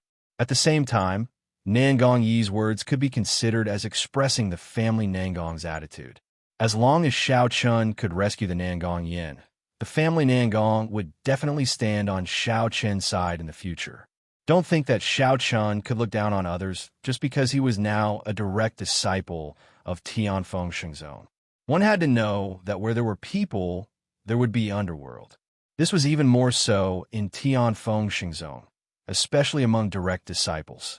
Each of the top 10 direct disciples of Tianfeng Shengzong had the support of some forces behind them. Take Yi Tung, for example. The first force behind him was naturally the Iron Sword sect. Other than that, there were some other forces behind him. After Shao Chun became the 10th direct disciple, the first force behind him was naturally the Tianqi sect. However, there was still a gap between the Tianqi sect and the Iron Sword sect. As such, if he could obtain the support of the family Nangong, the situation would be different. Moreover, being on good terms with the family Nangong would not only bring benefits, but cultivation resources would also be indispensable. Who would complain about having more cultivation resources? Therefore, being on good terms with the family Nangong was only beneficial to Shao Chun. Thus, after hearing Nangong Yi's words, Shao Chun did not refuse. Instead, he smiled and nodded. The three of them sat down in the main hall. Then, Shao Chun told Nangong Yi about his plan. After learning that Shao Chun and Gu Lingyao planned to head to Fengyue Mountain Range immediately, Nangong Yi did not stop them. On one hand, he wanted to understand the situation there, and on the other hand, he wanted to wait for an opportunity to make a move. He also knew that it was not a good idea to keep Shao Chun and Duan Ling Tian in southern border city. After all, opportunities were fleeting. It was better for Shao Chun and Duan Ling Tian to go to Fengyue Mountain, where they could react as soon as possible if something happened. On the other hand, if they stayed in southern border city, it would be difficult for Shao Chun to come up with a plan based on the actual situation. Nangong nodded in agreement with Shao Chun's idea. However, he still said, "In that case, I'll send family Nangong to Fengyue Mountain Range with you." Family Nangong would go with Shao Chun. Upon hearing Nangong Yi's words, Shao Chun shook his head and said, "Elder Nangong, it's not appropriate for family Nangong to appear in Fengyue Mountain Range at this time." He rejected Nangong Yi's good intentions. After all, the Green Horse Gang must be guarding against the Nangong family. Once the Nangong family entered the Fengyue Mountains, they would alert the enemy. Moreover, Shao Chun did not intend to expose his identity so soon. Without family Nangong's people accompanying him, Shao Chun could enter Fengyue Mountain Range secretly without attracting anyone's attention. After hearing Shao Chun's refusal, Nangong Yi said after a moment of silence, "I understand your concerns, but I'm worried that you won't be able to handle it if no one comes with you." As a lawless place, Fengyue Mountain Range was extremely chaotic. Although it was just a mountain range, there were almost 100 strongholds in it. Yes, strongholds. These strongholds might not be large, and some of them were just like villages. However, 9 out of 10 people who lived in these strongholds were unpardonable villains. It was precisely because there were so many villains gathered in Fengyue Mountain Range that Nangong Yi was worried about Shao Chun's safety. After all, there was no need for a reason to kill someone in Fengyue Mountain Range. One could kill someone just because they didn't like him. Such a simple reason was enough. Moreover, in Fengyue Mountain Range, not only did one have to be careful of villains, but there were also demonic beasts. As a huge mountain range that connected Skywind Prefecture and Skypeak Prefecture, Fengyue Mountain Range was naturally inhabited by demonic beasts. However, the strongest demonic beast in Fengyue Mountain Range was only at the Beast Emperor realm. Therefore, Fengyue Mountain Range was still dominated by humans. However, demonic beasts would attack humans from time to time. Moreover, some areas were demonic beast territory. The combination of humans and monsters created a very special chaotic illusion in the Fengyue Mountains. Therefore, Nangong was still worried about Shao Chun's safety when he did not send anyone to follow him. After all, the Fengyue Mountains did not lack powerful cultivators. He didn't dare to say that there were half-sane experts, but there were still Dao emperors. He was worried about Shao Chun's safety. In response, Shao Chun smiled and said, "Elder Nangong, you're overthinking. To be honest, I'm not that easy to kill. But how about this, Elder Nangong? You can send some family Nangong experts secretly into Fengyue Mountain Range. At that time, we could support each other. However, Elder Nangong, you must pay attention to one thing. You can't expose the family Nangong's identity. Elder Nangong, you must send these people into Fengyue Mountain Range secretly." Shao Chun didn't dare to be careless in the face of the notoriously chaotic area between Skywind Prefecture and Skypeak Prefecture. It was good that the family Nangong sent experts, but they couldn't expose their identity. When he heard Xiao Chen's words, Nangong he smiled confidently and said, "Don't worry, it's simple. With the family Nangong's methods, sending some people in a Fengyuan mountain range secretly isn't difficult at all." "Good, that's great. However, Elder Nangong, you must pay attention. You can't send too many people. At most, you can't send more than 10 people. Of course, it's best if you send some capable and strong people." "That's enough." Xiao Chen nodded and reminded Nangong. The family Nangong couldn't send more than 10 people at most. Otherwise, not only would there be no benefits, it might even cause trouble. When he heard Xiao Chen's words, Nangong he nodded in agreement. Actually, Nangong he was aware of this even if Xiao Chen didn't say it. So, Nangong he had thought about who to send since the beginning. In Nangong Yi's heart, he only needed 3 experts from the family Nangong to assist Xiao Chen. However, all 3 of them were Dao Emperor Realm experts. With 3 Dao Emperor Realm experts as helpers and the secret assistants of the Forgotten Worries Pavilion, it was more than enough to eliminate the Qingma gang. It was even to the extent that they could do whatever they wanted in Fengyuan Mountain Range. After all, the strongest expert in Fengyuan Mountain Range was only at the Dao Emperor Realm. Even though half-saints appeared from time to time, would anyone at the half-saint realm be willing to hide in a place like Fengyuan Mountain Range for long periods of time? So, 3 Dao Emperor Realm experts were more than enough. Begging for a monthly vote, begging for a recommendation. End of this chapter.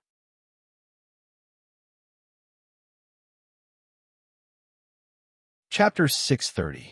It could be said that the strongest experts that could hide in Fengyuan Mountain Range for a long time were Dao Emperor Realm experts. As for half-saints, unless they were pursued by saints themselves, otherwise they would only hide in Fengyuan Mountain Range for a while. It was impossible for them to stay here for long, and they would leave very quickly. After discussing their next plan, Xiao Chun and Gu Lingyao immediately headed to the Fengyuan Mountain Range through the teleportation formation. As for the 3 Dao Emperors sent by family Nangong, they would enter the Fengyuan Mountain Range through other methods later.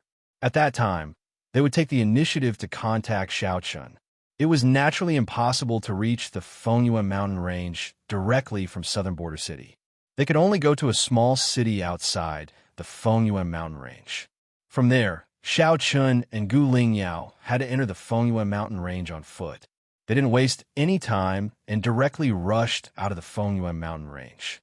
Xiao Chun and Gu Lingyao didn't encounter any other cultivators along the way from the small city at the border. The road to the Fengyuan Mountain Range seemed very deserted.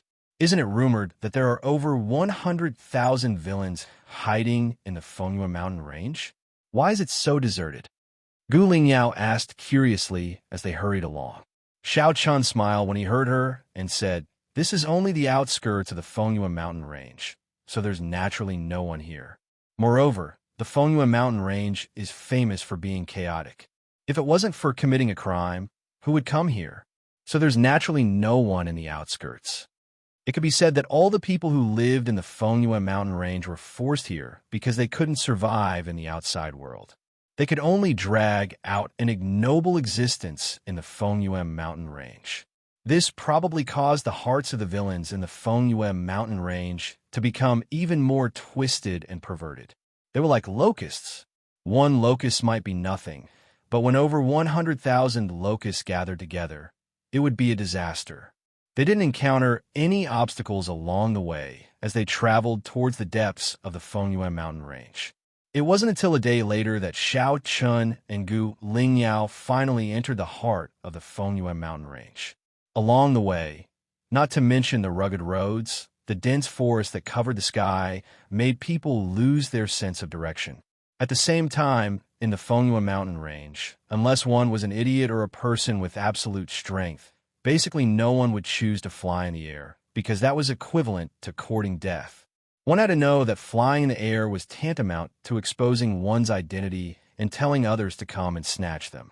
Therefore, in the Fengyuan Mountain Range, unless there was no other choice, no one would choose to fly. In the Fengyuan Mountain Range, where killing and robbing were as common as eating and drinking, concealing oneself was something that one had to learn. Arrogant people would not survive for long in this place. Don't think that Xiao Qin's identity as Tianfeng Shengzong's 10th personal disciple will have any deterrent effect. In other places, it may be able to make people fear him, but in the Wind-Moon Mountain range, this identity can be said to be useless. They were originally a group of desperados who had no choice but to enter the Fengyue mountain range because they could no longer survive in the outside world. Therefore, do you think that these people will be afraid of Tianfeng Shengzong's personal disciple? Like the other people who entered the Fengyue mountain range, Xiao Chun maintained his vigilance along the way. After entering the heart of the Fengyue mountain range, Gu Lingyao asked, "Big brother Xiao Chun, where are we going now? Let's find a stronghold first. Right now, there's still no news from Carefree Restaurant. Let's find a stronghold to stay in first and wait for any changes." Hearing this, Xiao Chun opened his mouth and replied, "In the entire Wind-Moon Mountain range, there were a total of 32 strongholds called the 32 Strongholds of Fengyue Mountain Range. These 32 strongholds were the main gathering places and living places of these desperados who gathered in the Fengyue Mountain Range. They planned to find a stronghold to stay in first. Just as Xiao Chun and Gu Lingyao were searching for a stronghold, after traveling for about half a day, Xiao Chun and the others finally encountered other cultivators. Just as they were sending messages in the dense forest, the grass in front of them suddenly swayed a few times. Following which, a fat man wearing simple leather clothes walked out of the grass with large strides. His body emitted waves of the stench of sweat. The man had the appearance of a young man. His clothes were shabby, but his appearance was very fierce, and his face was fierce. Just like the Xiao Qin duo, this fat man clearly did not expect to meet other people here. A cold glint flashed across his eyes as the storage ring in his hand immediately flashed with a bright light. A long blade appeared in his hand as he coldly shouted, "Who are you?" This was the first reaction one would have when meeting a stranger in the Fengyue mountain range. After all, no one knew if the other party would kill them or not. In this place, trust was the most unattainable thing. Not to mention friends. Even blood brothers and father and son could kill each other over a treasure. His cold gaze swept back and forth between Xiao Chun and Gu Lingyao. Previously, in order to avoid unnecessary trouble, Xiao Chun had asked Gu Lingyao to disguise herself as a man. Therefore, this fat man did not recognize that Gu Lingyao was a woman. His intuition told him that this young man was quite handsome. There was a slight fear in his heart. At the same time, the fat man was secretly calculating the strength of Xiao Chun and Gu Lingyao. If possible, this fat man would definitely not hesitate to kill them and rob them. Both parties stared at each other like this. After a while, Xiao Chun spoke first. "Brother, we have no evil intentions. We have no choice but to come here. After committing a crime in the outside world, we can only hide in the Fengyue mountain range. You are for the Tianfeng prefecture?" Looking at the direction Xiao Chun and Gu Lingyao were heading, the fat man quickly guessed that they were from the Tianfeng prefecture. Hearing this, Xiao Chun nodded and said, "Yes, we are from the southern border city of the Tianfeng prefecture. We are wanted because we killed someone, so we escaped to the Fengyue mountain range." "Oh, so you're new here. However, since you have entered the Fengyue mountain range, you have to follow the rules here. You know that everyone who enters the Fengyue mountain range has to pay a fee of 500 mid-grade primordial stones. You too have to pay 1,000 mid-grade primordial stones. Hurry up and give it to me." Hearing Xiao Chen's words, the fat man said fiercely, threatening and extorting. Hearing this, Xiao Chun smiled slightly. Then he walked towards the fat man and said with a smile, "Oh, so that's how it is. I didn't know the rules just now. Here, give the primordial stones to me." "Humph, at least you know your place." Hearing this, the fat man sneered. The fat man didn't expect to have an unexpected gain from going out. He couldn't help but feel happy. For someone like him, who had lived in the Fengyue mountain range for a long time, he naturally wouldn't let go of a newcomer. Unfortunately, he chose the wrong target. If Xiao Chun was a person who could be threatened so easily, he wouldn't be Xiao Chun. Walking towards the fat man, The fat man didn't expect that Xiao Chun would not give him a temporary gift, but a fist. Xiao Chun didn't say anything and directly threw a punch at the fat man's face. Begging for collection, begging for monthly votes, begging for recommendations. End of chapter.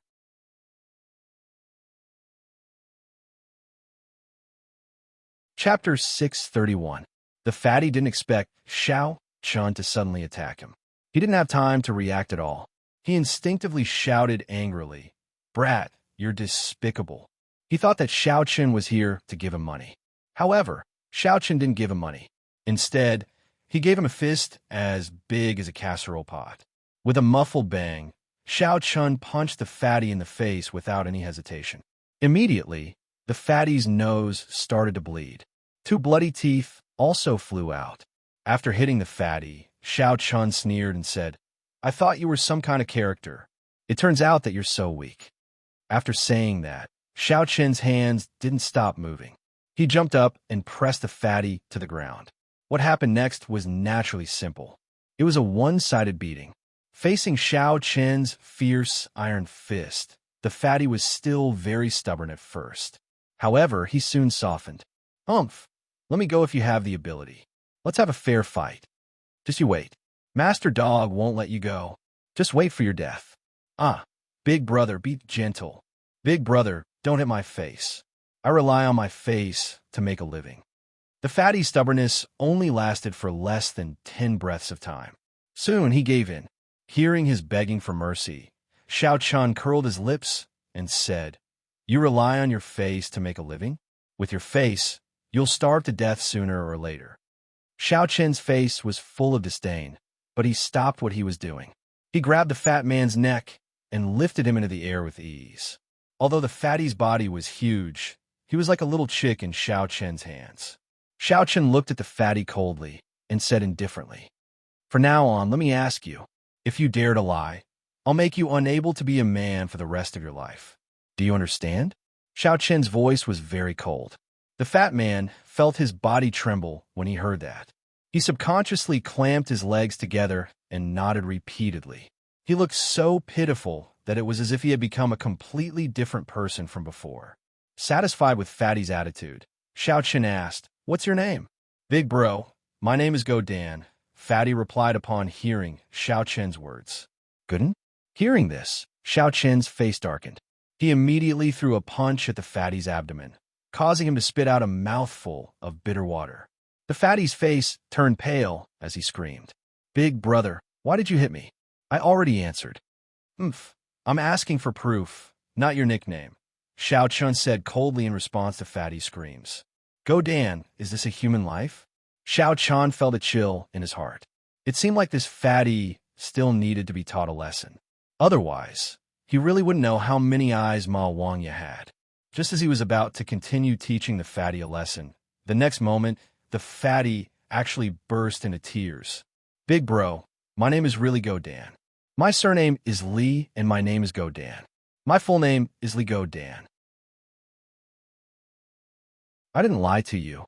Looking at the fatty's tears and snot, Xiao Chun was stunned. Could it be that this fellow is called Li Godan? But this name is too ridiculous. "Is this the name your parents gave you?" Xiao Chun asked. Yes, my father gave it to me." Li Godan nodded repeatedly. Then is your father your biological father? Are you sure you are his biological son?" Hearing this, Xiao Chun asked again.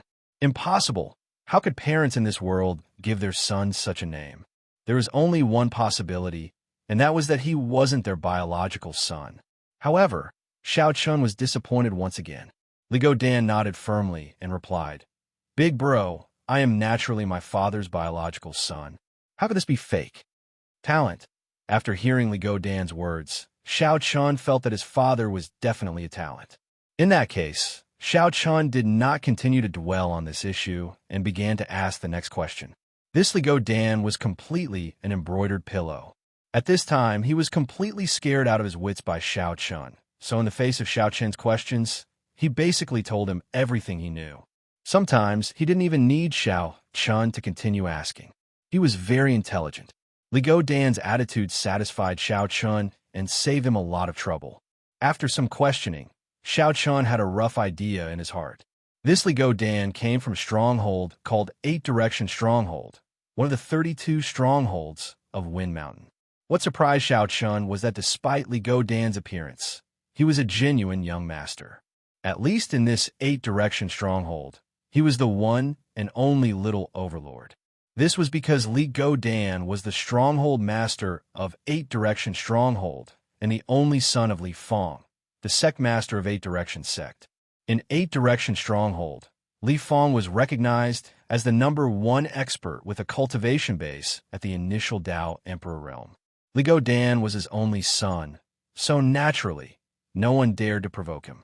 He didn't expect Li Go Dan to have such an identity. However, looking at Li Go Dan's current appearance, Xiao Chun was unable to connect him with Li Fong. Putting aside his temperament, just his cultivation base, TSK, Li Go Dan was almost 40 years old this year, but he was only at the perfection Dao querying realm. This didn't make sense. Of course, Xiao Chun didn't know that Li Guden didn't possess any natural talent in cultivation. Moreover, Li Guden wasn't interested in cultivating. Coupled with the fact that the cultivation resources in Fengyuan Mountain Range were scarce, even if Li Fong was a Dao Emperor Realm expert, he was unable to gather too many cultivation resources for Li Guden because of the environment. As a wanted criminal, Li Fong couldn't go out to the outside world to look for cultivation resources for Li Go Dan. That was simply courting death. There is no doubt that as long as Li Fong dared to leave Wind Mountain Range, no matter whether he went to the Sky Wind Mansion or the Sky Moon Mansion, there would only be one result. He would be directly captured. Over the long years, except for a few forbidden areas in the Fengyuan Mountains, the treasures of heaven and earth had almost all been plundered. Therefore, the cultivation illusion in the Fengyuan Mountains could be said to be extremely difficult. Now that he knew Li Go Dan's identity, Xiao Chun casually tossed him aside. A plan suddenly appeared in his heart, and he walked over to Li Go Dan with a grin. Li Go Dan was extremely nervous when he saw Xiao Chun smile, and he spoke with a sobbing tone. "Big brother, don't hit me anymore. I've already answered you, so don't hit me anymore. You want money, right? I have it here. As long as you don't hit me, everything in my spatial ring is yours." Li Go Dan immediately spoke nervously when he thought that Xiao Chun was going to kill him to keep his mouth shut. Xiao Chun spoke indifferently when he heard this. "Don't be nervous. I don't want to hit you. My brother and I have just arrived at Wind Mountain Range, and it just so happens that we have fate with you. How about this? We'll follow by your side and make a living. You're the young master of Eight Direction Stronghold, so I believe it shouldn't be difficult for you to make arrangements for us, right?" Li Go Dan was stunned when he heard Xiao Chun's words, and then he looked at Xiao Chun with a terrified expression. Begging for your collection, begging for monthly votes, begging for recommendations. End of chapter.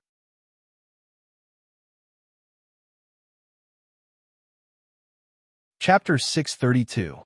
Li Guden had just beaten him up, and now he wanted to follow him. Hearing Xiao Chun's words, Li Guden's brain couldn't process it for a while. Li Guden naturally didn't know that Xiao Chun had said this because of his identity. Knowing that Li Guden was the son of Li Fong, the chief of the Octagonal Stockade, Xiao Chun decided that Li Guden would be useful to him. After all, there was no news from the House of Forgotten Worries, so Xiao Chun needed to hide in the Fengyuan Mountains for a while. If he could use Li Guden's name, Xiao Chun's identity would not be exposed. If Li Guden's identity was used well, he could do a lot of things. Combining the above reasons, Xiao Chun decided to use Li Guden's identity to hide in the Fengyuan Mountains. Squatting down with a smile, Xiao Chun said to Li Guden, who had a look of confusion and fear, "How is it, Brother Guden? This matter shouldn't be difficult for you, right?" No, I just don't know what Big Brother wants to do with me. We need an identity, right?" Li Guden finally understood Xiao Chun's meaning, but if he wanted to join the Eight Direction gang, Xiao Chun and Li Guden must have an identity. In this regard, Li Guden was obviously scared and didn't dare to make any arrangements. Instead, he asked for Xiao Chun's opinion. Hearing Li Guden's words, Xiao Chun pondered for a moment. Then his eyes flashed, and he said with a smile, "You see, Brother Guden, as the young master of Eight Direction Stronghold, You don't even have two guards by your side. How about me and Brother Gu become your guards in the future? After thinking about it, Xiao Chan felt that being Li Guden's personal guard was the most suitable.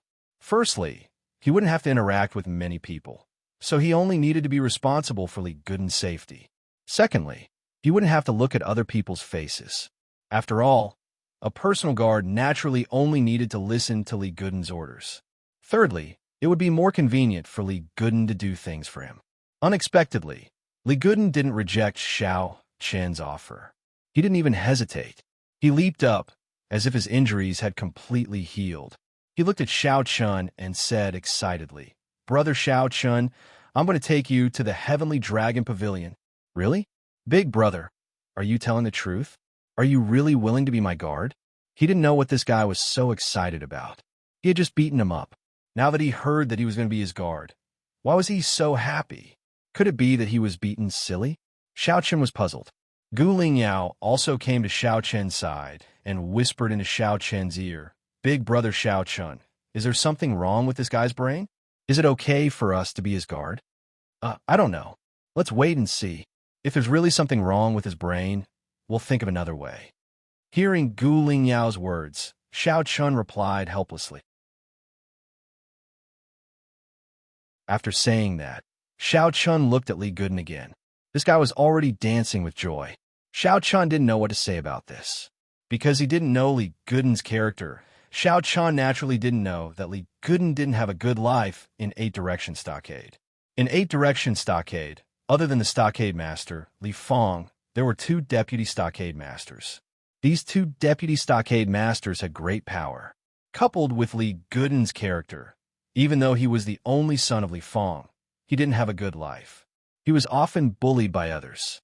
Speaking of this, let's not talk about Li Guden's character.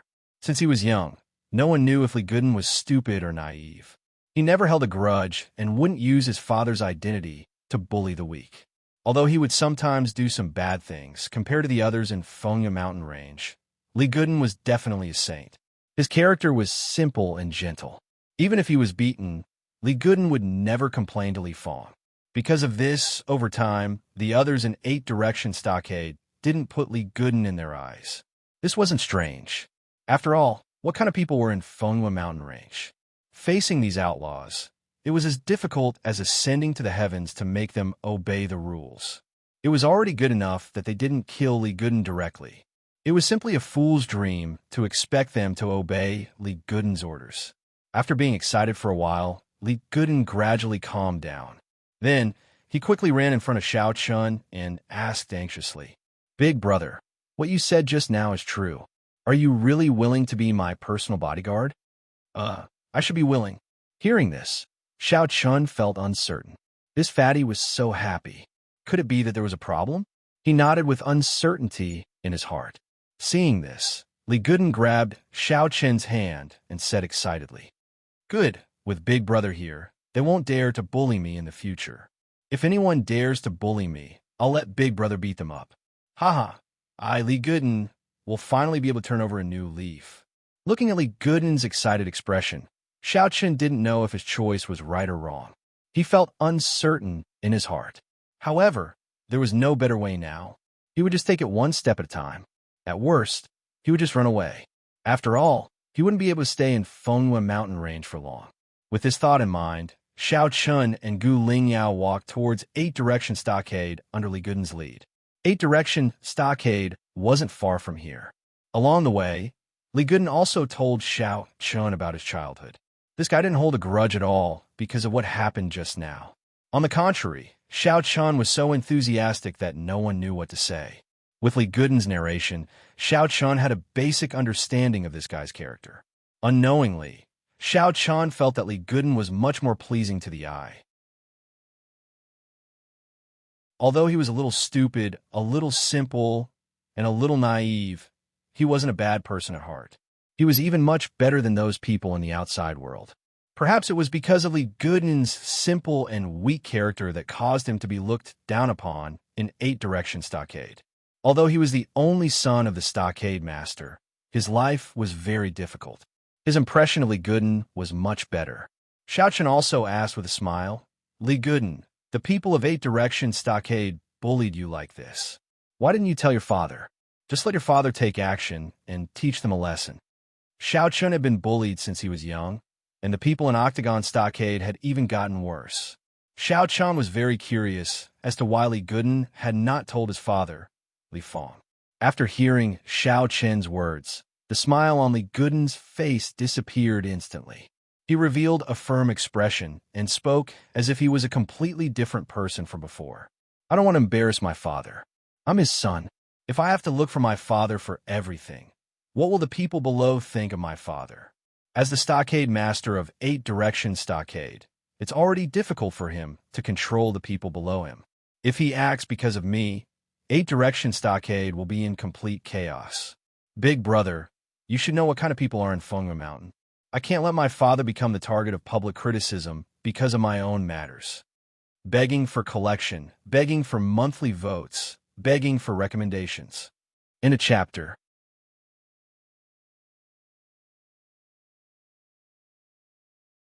Chapter 633. At this moment, Li Guden was like a completely different person.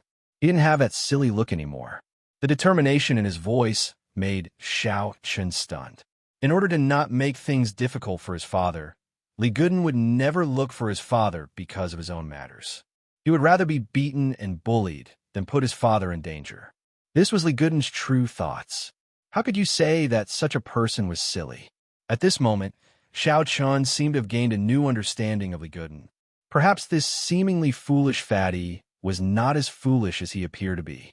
He also had his own perseverance, and he would endure silently for the sake of those who were important to him. Li Guden's words weren't an alarmist.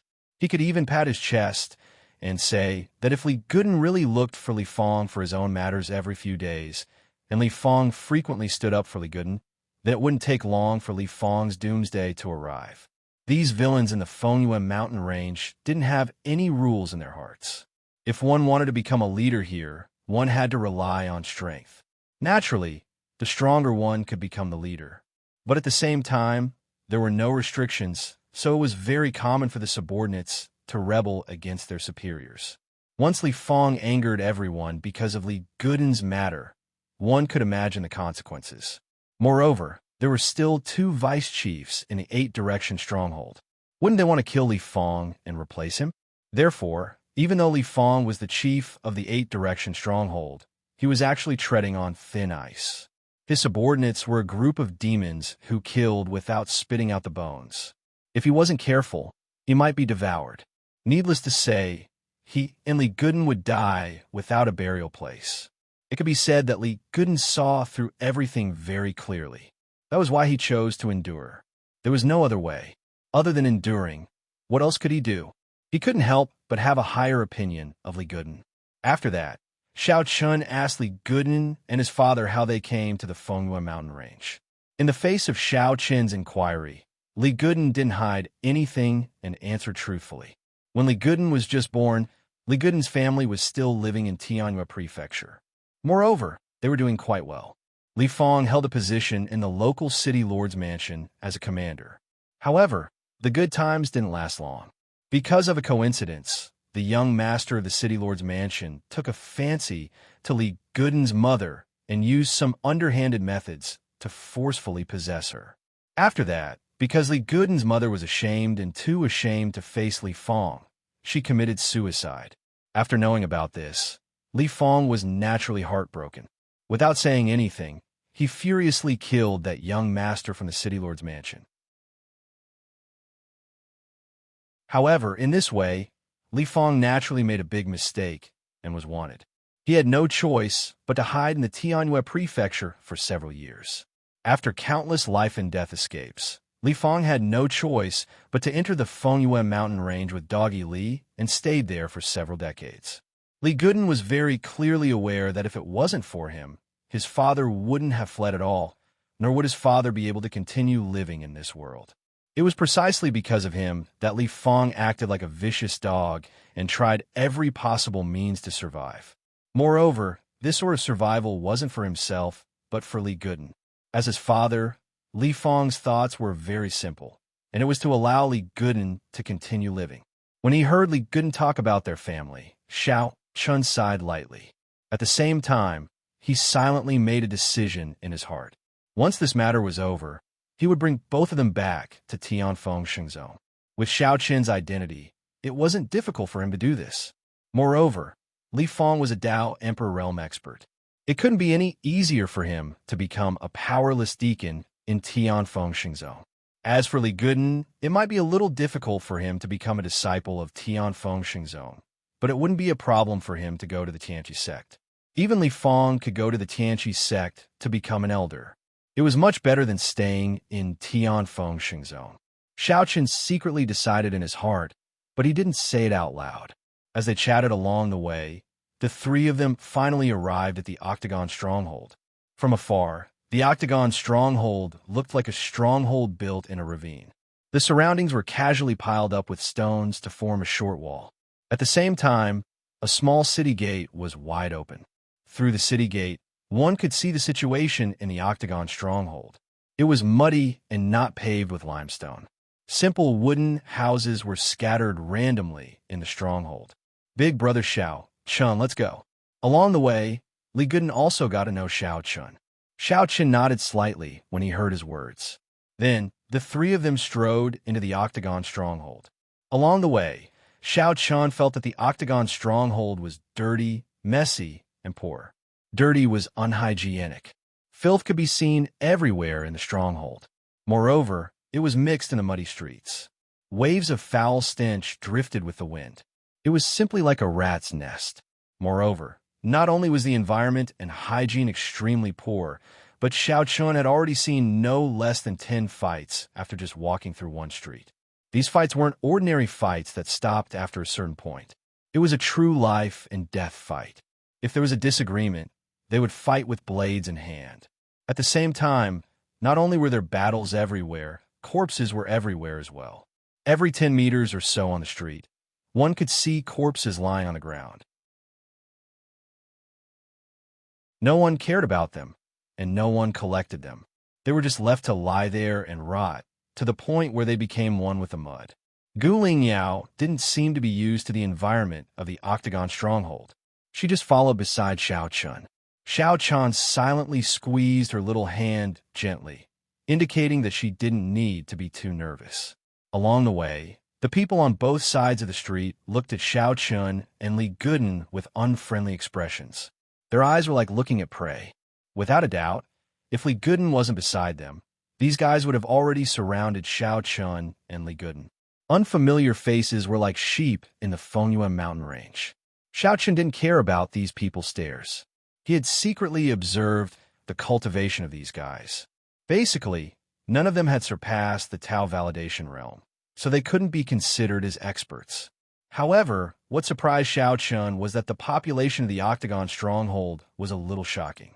The street that they had just walked through was almost packed with people. The density of the population was so high that it wasn't inferior to the big cities in the outside world. He was a little shocked, but he soon found the answer to his shock. Under Li Guden's lead, Xiao Chun and the other two came to the center of the Octagon Stronghold. It was a completely different world from the outer area that they had just passed through. The ground was no longer littered with corpses, and the air was no longer filled with an unbearable stench. Even the streets were paved with simple bluestone flooring. Compared to the outer area, this place could be called heaven. Please add it to your collection. Monthly vote. Recommended. End of this chapter.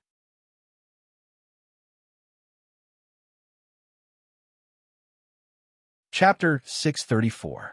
The outer zone and the central zone of 8-direction stockade were two completely different worlds. Li Guden patiently explained to Xiao Chun. There were a total of 32 human stockades in the Wind-Moon Mountain range. The rules of these stockades were the same. Those who were weak and had no connections could only live in the outer zone.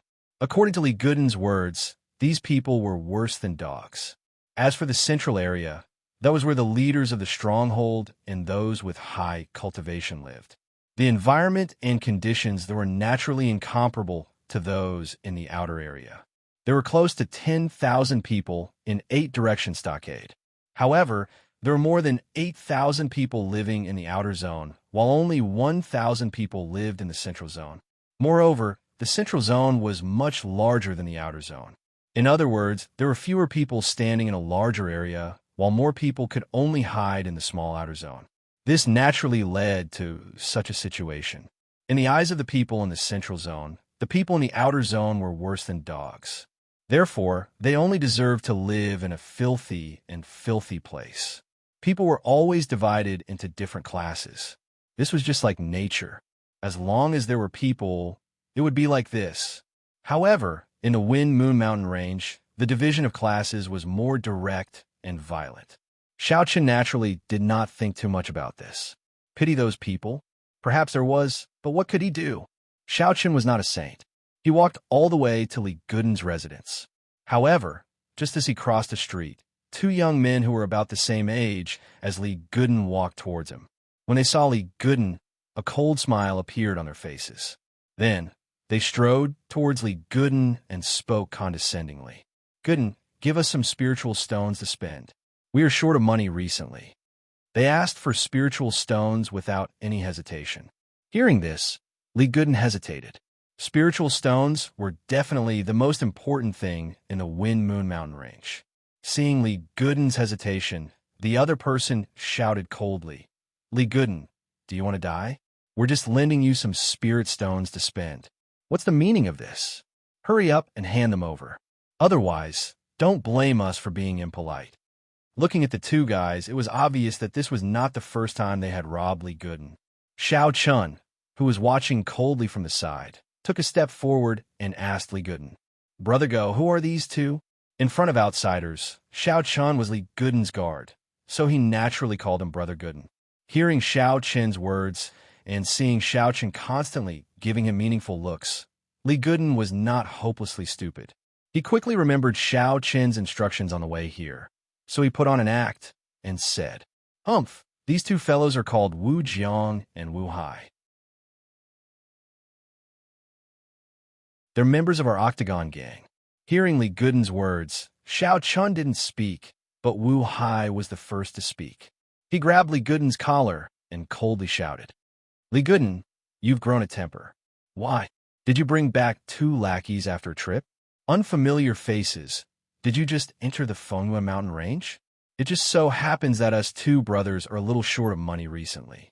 The three of you, take out all the spirit stones you have.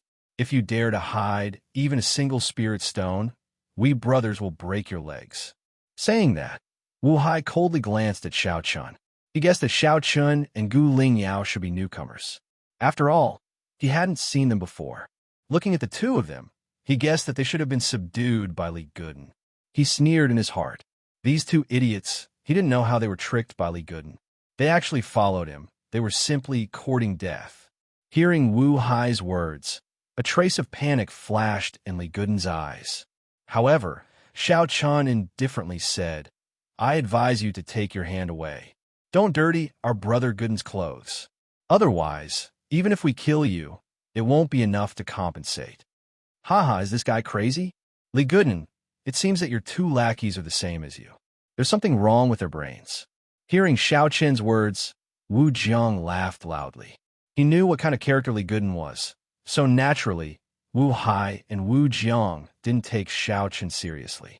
If he was a capable person, why would he take a fancy to a guy like Li Guden? They didn't put Xiaochen in their eyes at all. However, in next second, Wu Hai and Wu Jiang regretted it, because Xiaochen attacked. Without saying a word, Xiaochen directly threw a punch at Wu Hai. Seeing this, Wu Jiang coldly shouted, "Kid, you're courting death." Saying that, the three of them began to fight. Of course, such a battle couldn't be said to be fierce, because it was completely one-sided. The two brothers, Wu Jiang and Wu Hai, were both at the minor perfection Dao confirmation realm. In terms of cultivation realm, they were higher than Xiaochen. However, in front of a direct disciple of the sage sect like Xiaochen, what was the use of cultivation realm? Unless they were one or two realms higher than Xiaochen, they could completely suppress Xiaochen with the advantage of cultivation realm. Otherwise, a difference of 2 or 3 realms was useless. Of course, there was another possibility, and that was that the two brothers Wu Hai and Wu Jiang, had also reached the level of a direct disciple of the sage sect like Shao Chun. In that case, they could fight with Shao Chun on the same level. Unfortunately, the two brothers were not such people. They were just ordinary warriors, and there was nothing special about their combat strength. Therefore, the result was needless to say. In just a few dozen breaths, the two of them had been beaten up by Shao Chun to the point that they couldn't stand up. With the tempered battle body, Shao Chun's strength was extraordinary. Even those body-refining warriors were no match for Shao Chun in terms of strength. Lying on the ground, they didn't even have the strength to cry out. Looking down at the two brothers, Shao Chun said lightly, "Cut out a brother Guzi and admit your mistake. Give me 200 mid-grade primordial stones, and I'll let this matter go. Otherwise, I'm afraid you two brothers won't see the sun tomorrow." Saying that, a faint murderous intent flashed in Shao Chun's eyes. Seeing this, the two brothers didn't dare to hesitate. They got up and crawled in front of Li Guden. Each of them hugged one of Li Guden's feet, snot and tears flying everywhere. Brother Guzi, we were wrong. We were really wrong. Please forgive us, Brother Guzi." In the past, the two brothers, Wu Hai and Wu Jiang, bullied Li Guden a lot, but now they were kneeling in front of Li Guden like dogs, crying and complaining. Their appearance made Li Guden blush with shame. Standing aside and watching coldly, Shao Chun was not surprised by the actions of the two brothers. People like them were originally strong and bullied the weak. When they met someone weaker than them, they were arrogant, but when they met someone stronger than them, they immediately became cowards. Please collect, please vote, please recommend. End of this chapter.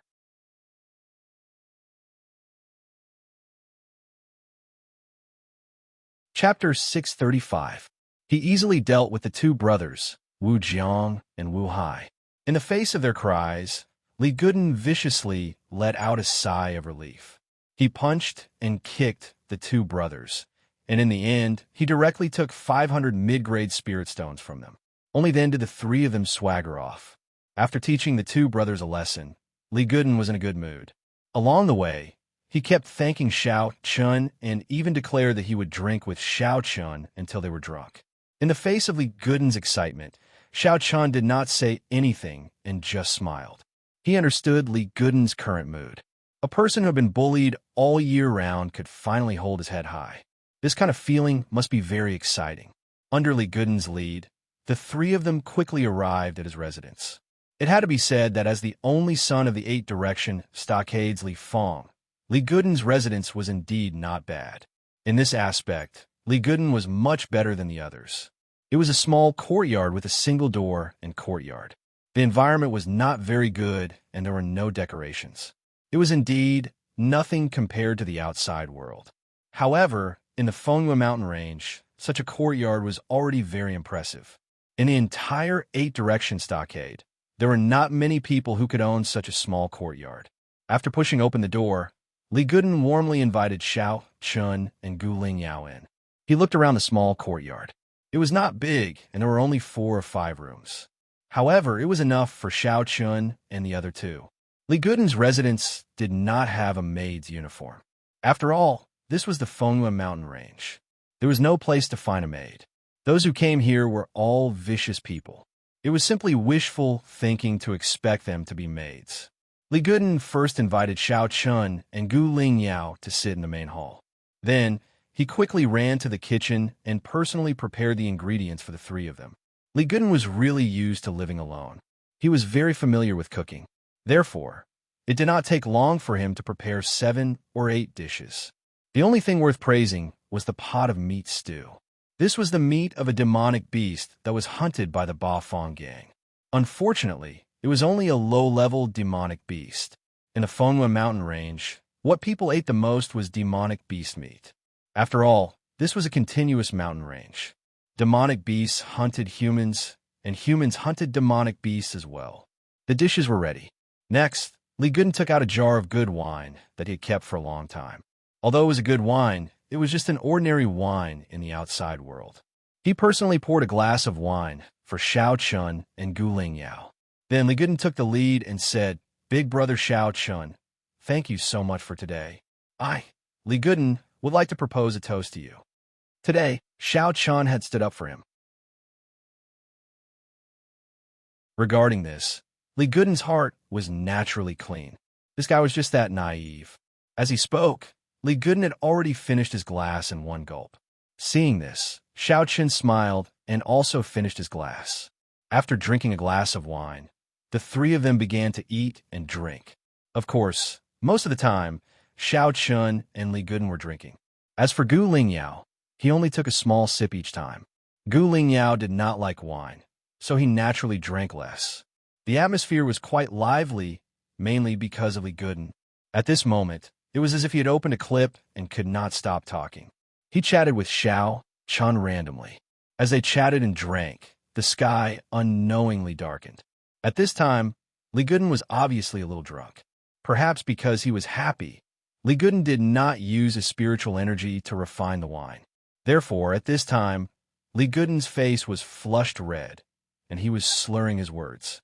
However, it was also because of the alcohol that Li Gooden finally spilled the beans in front of Xiao Chun.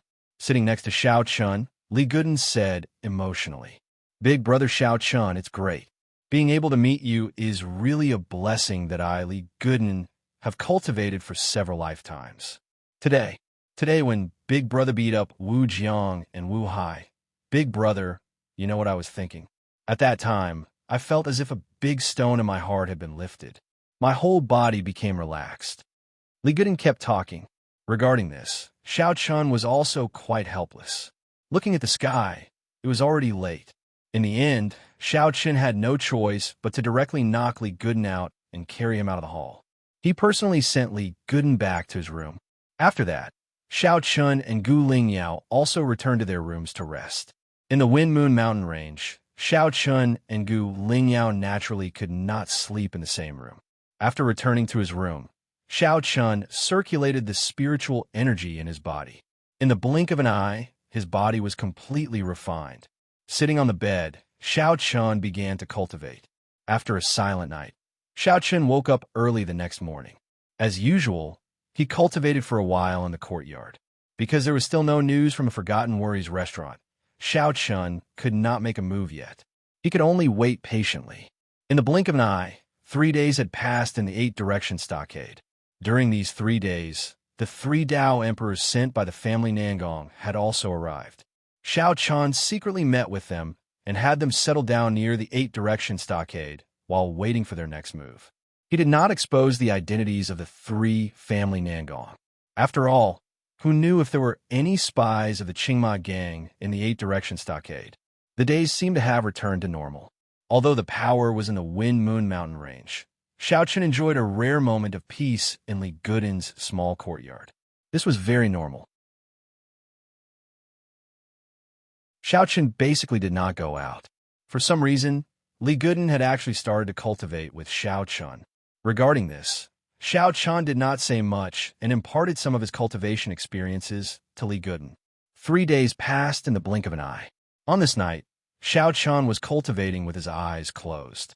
However, at this moment, the door to his room was gently pushed open. At the same time, Xiao Chun, who was sitting cross-legged on the bed, suddenly opened his eyes. An ordinary-looking middle-aged man stood in the room. His gaze was calm and indifferent as he looked at Xiao Chun. When their eyes met, the middle-aged man took the lead and bowed. "Greetings, young master. I am a member of the Forgotten Worries restaurant's Dark Hall. I am here on the orders of the hallmaster." The middle-aged man took the initiative to reveal his identity. Then, he took out Su Zhan's token from his storage ring and handed it to Xiao Chun to prove his words. After confirming the middle-aged man's identity, Xiao Chun said indifferently, "You have news about the Qingma gang? Since Su Zhan sent someone here, there should be news about the Qingma gang." Sure enough, when he heard Xiao Chun's words, the middle-aged man nodded slightly. "Begging for your collection, begging for monthly votes, begging for recommendations."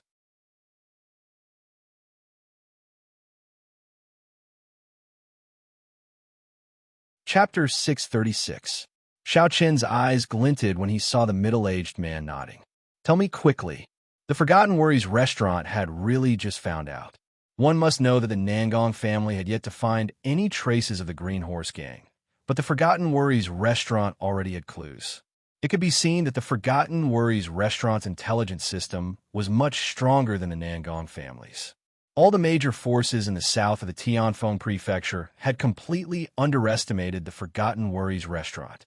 They only thought that the Forgotten Worries restaurant was just a place of romance.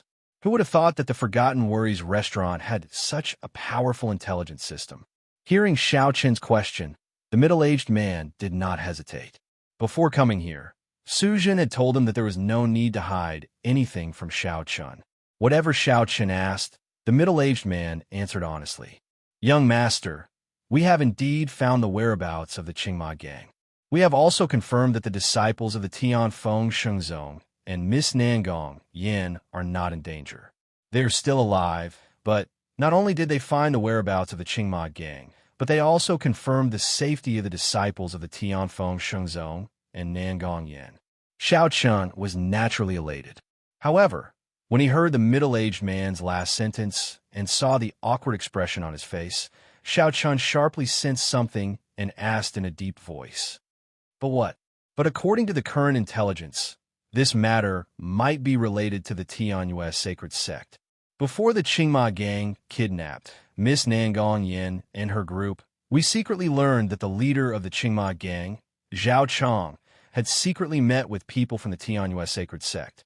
A few days later, the Qingma gang kidnapped Miss Nangong Yin and her group. The middle-aged man replied truthfully to Xiao Qin's question. Upon hearing this, Xiao Qin fell into silence. Tianyue sacred sect. Could it be that the Qingma gang kidnapped Nangong Yin and her group under the orders of the Tianyue sacred sect? If that was the case, it would be strange. He didn't expect the Tianyue sacred sect to be involved. If it was just the Qingma gang, there was nothing to be afraid of. However, if the Tianyue sacred sect was involved, then it would be troublesome. After all, the Tianyue sacred sect's strength wasn't inferior to the Tianfeng Shengzong. Most importantly, why would the Tianyue sacred sect kidnap Nangong Yin and her group?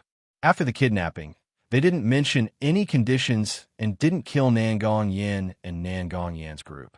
It had been almost half a month since the Nangong Yin and her group were kidnapped. However, according to the information from Wang Yulu, the Nangong Yin and her group were still safe. In other words, the Qingma gang, or the people behind the Qingma gang, didn't want the Nangong Yin and her group's lives. This was strange. If they didn't want money or lives, then why did they kidnap Nangong Yin and her group? Xiao Qin pondered in his heart, but he couldn't find any clues. After a while, he couldn't think of any big possibilities. He could only raise his head and ask the middle-aged man, "Can you find out who the person from the Tianyue sacred sect who was in contact with Zhao Chong is?" Currently, they only knew that Zhao Chong had been in contact with people from the Tianyue sacred sect, but they didn't know who it was. Facing Xiao Qin's inquiry, the middle-aged man shook his head helplessly. "I'm afraid not in the short term. Unless we can capture Zhao Chong alive and ask him about the identity of this person, there's no other way. That person from the Tianyue sacred sect is very cautious and didn't leave any clues." Even Wang Yulu couldn't find out the identity of that person from the Tianyue sacred sect. Xiao Qin could only sigh helplessly. Xiao Qin had a faint intuition that this matter wasn't as simple as it seemed. Behind the seemingly simple kidnapping, there might be some hidden motive. However, other than the Qingma gang, he didn't have any clues. After a moment of silence, Xiao Qin stood up and bowed to the middle-aged man. "Many thanks. I'll have to trouble you to pass a message to your hallmaster. Tell him that we thank Wang Yulu for helping us this time. If there's anything you need help with in the future, your hallmaster can look for me. I won't refuse. Of course, I'll take my leave first." Hearing Xiao Qin's words, the middle-aged man returned a bow and then left in a flash. His movement technique was indeed good. Seeing the middle-aged man leave, Xiao Qin's brows furrowed again. That night, he found Gu Lingyao and truthfully told her the information he had obtained from Wang Yulu, hearing that there was the shadow of the Tianyue sacred sect behind this. Gu Lingyao and Xiao Qin both frowned. However, without any clues, even Gu Lingyao couldn't guess what the Tianyue sacred sect wanted to do.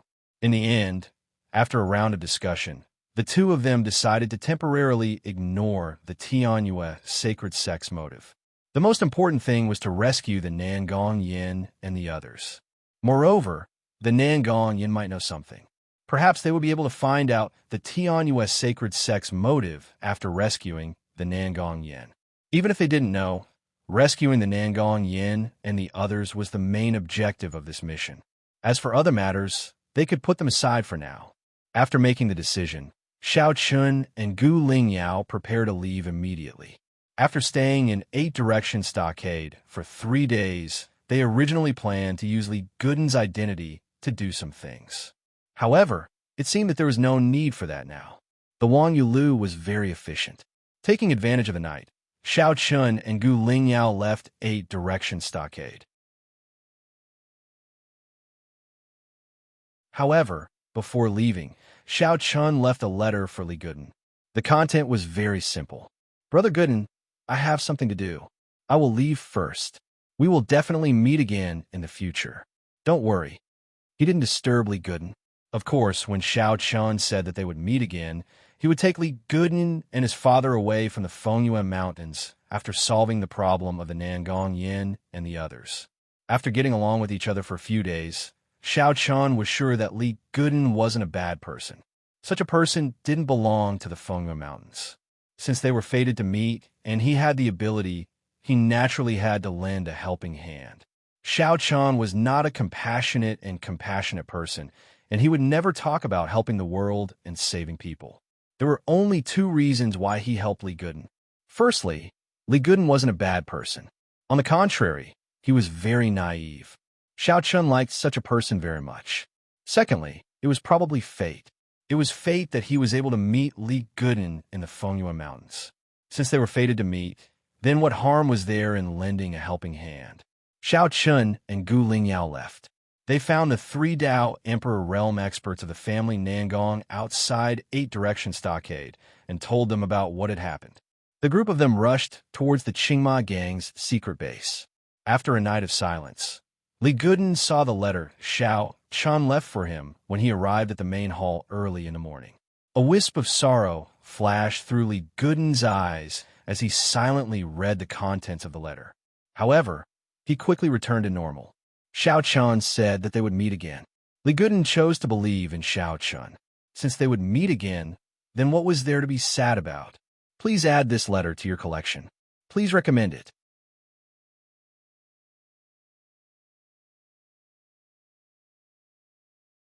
Chapter 637. While Li Guden was reading Xiao Chen's letter, on the other side, Xiao Chen's group had already left the 8 Direction Stronghold and were rushing toward another stronghold called the Hungry Tiger Stronghold.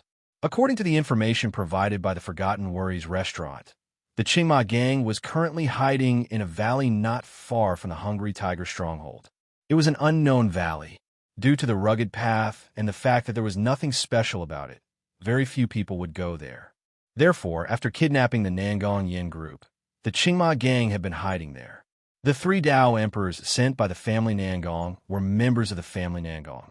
At the same time, the 3 of them were rather familiar with the Fengyue mountain range. Therefore, when Xiao Chun mentioned the Qingma gang's hiding place, the 3 of them immediately knew where it was. As they hurried, one of the family Nangong Dao emperors said with a cold expression, "The Qingma gang really knows how to hide under the radar. That valley is less than an hour's journey from the Hungry Tiger Stronghold. No wonder the family Nangong couldn't find them."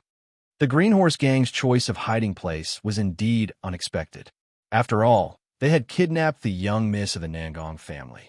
According to normal people's thinking, they would definitely run as far away as possible. It was absolutely impossible for them to continue staying near the walled city. After all, in the 32 strongholds of Fengyue, as long as the Nangong clan did a little investigation, they could easily find them. Therefore, no one would have thought that the Green Horse gang would actually stay around the Hungry Tiger Stronghold. There was a ball of rage burning in their hearts.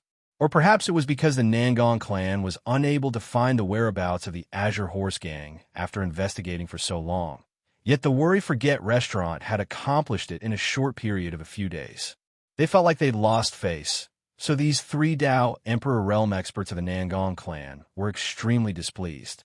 As the #1 power in the southern region of the Tianfeng Prefecture, the family Nangong were all proud and arrogant. Therefore, this matter had indeed made them extremely angry. Xiao Chun grinned and didn't say anything further. However, a wisp of a solemn expression couldn't help but appear in his eyes. Actually, since they'd traveled here last night until now, based on the current situation, it could be said to be extremely easy for these 3 Dao Emperor Realm experts sent by the Nangong clan to annihilate the Azure Horse Gang and rescue Nangong Yan's group. However, for some unknown reason, Xiao Chun felt slightly uneasy. He kept having the feeling that this trip wouldn't go so smoothly. However, no matter how he thought about it, how could the lowly Qingma gang deal with the 3 Dao emperors of the family Nangong? After all, the Qingma gang's leader, Zhao Chong, was only at the peak of the Dao validation realm. It was like trying to break a rock with an egg. However, even so, Xiao Chun felt that something was amiss. He couldn't find a reason or evidence, so Xiao Chun was secretly pondering whether he had missed any clues or questions. Unfortunately, no matter how Xiao Chun thought about it, he couldn't think of any other possibility. For the sake of not alerting the enemy, Xiao Chun's group didn't fly, and they relied on their legs to travel. However, even then, they arrived outside the Starving Tiger stronghold in less than 2 days after traveling without stopping.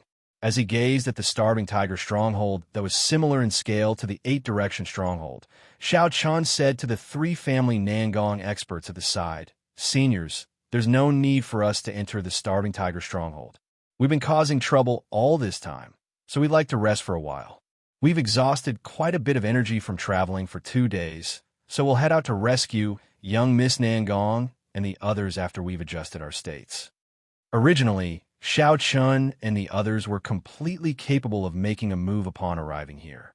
However, they'd exhausted quite a bit of energy from traveling at full speed for almost 2 days. Moreover, Xiao Chun kept having a bad premonition in his heart. So, Xiao Chun decided to adjust his state before making a move. For the sake of safety, Xiao Chun chose to rest. The 3 family Nangong experts immediately expressed their displeasure when they heard this, and one of them even grunted coldly. "Umph, what's there to rest for? With the 3 of us here, you don't even have to make a move. The 3 of us can annihilate the Qingma gang with a flip of our hands and rescue the young Mississippi." The 3 of them didn't take the Qingma gang seriously at all. It made sense because would 3 Dao Emperor Realm experts care about a tiny Qingma gang? However, the current situation was different. So, Xiao Chun still insisted on resting and adjusting his state while facing their displeasure, and they couldn't act rashly. Even though the 3 family Nangong experts were displeased by Xiao Chun's persistence, they still chose to compromise in the end. It couldn't be helped. Before they came here, Nangong Yi and his older brother, the patriarch of family Nangong, had given them strict orders that they had to obey Xiao Chun. If they dared to disobey, then they would be punished according to the rules of the clan. They had to obey Xiao Chun's orders. So, the 3 family Nangong experts followed Xiao Chun's instructions and chose a spacious area to sit down cross-legged before closing their eyes and adjusting their state of breathing. They were supposed to be able to adjust their state of breathing in 2 to 4 hours, but Xiao Chun didn't make a move for a long time. The 3 family Nangong experts continued to endure when they saw this, and Xiao Chun finally stood up slowly when night fell. "Seniors, let's go." They could finally make a move. The 3 of them grunted coldly at the same time when they heard this, and then they didn't say anything else as they followed Xiao Chun towards the valley where the Qingma gang resided. Xiao Chun knew that the 3 of them were displeased with him, but he didn't have the slightest intention of complying with them. As they got closer to the Qingma gang's hiding place, Xiao Chun's ominous premonition grew stronger and stronger. Xiao Chun's eyes flickered with a faint light as he asked Gu Lingyao softly, "Lingyao, did you notice anything amiss?" Xiao Chun had already witnessed Gu Lingyao's monstrous intelligence, so he took the initiative to ask her if she noticed anything amiss. However, to Xiao Chen's disappointment, Gu Lingyao shook her head in response to his question, indicating that she didn't notice anything amiss. Xiao Chun was clearly helpless in response to Gu Lingyao's answer, and he guessed inwardly, could it be that I'm overthinking things? Could it be that I'm overthinking things? However, Xiao Chun quickly shook his head again. That's impossible. My intuition can't be wrong. Ever since the heavenly Chun continent, Xiao Chun had always had this intuition whenever danger approached. His intuition couldn't be wrong. He firmly believed that his intuition couldn't be wrong, but he still didn't know where the danger was coming from. When the group arrived at the entrance of the valley, Xiao Chun, who had been hiding in the dark, quickly discovered that there were at least 8 hidden sentries at the entrance of the valley. These sentries were used to observe every movement in the surroundings. It seems that Forgotten Worries restaurant's intelligence was correct. The Qingma gang was indeed hiding here. Xiao Chun didn't act rashly, but the 3 family Nangong experts couldn't help but speak up. Young Master Xiao Chun, what happened to you along the way? Could it be that you were scared out of your wits by the Qingma gang? Begging for your collection, begging for monthly votes, begging for recommendations.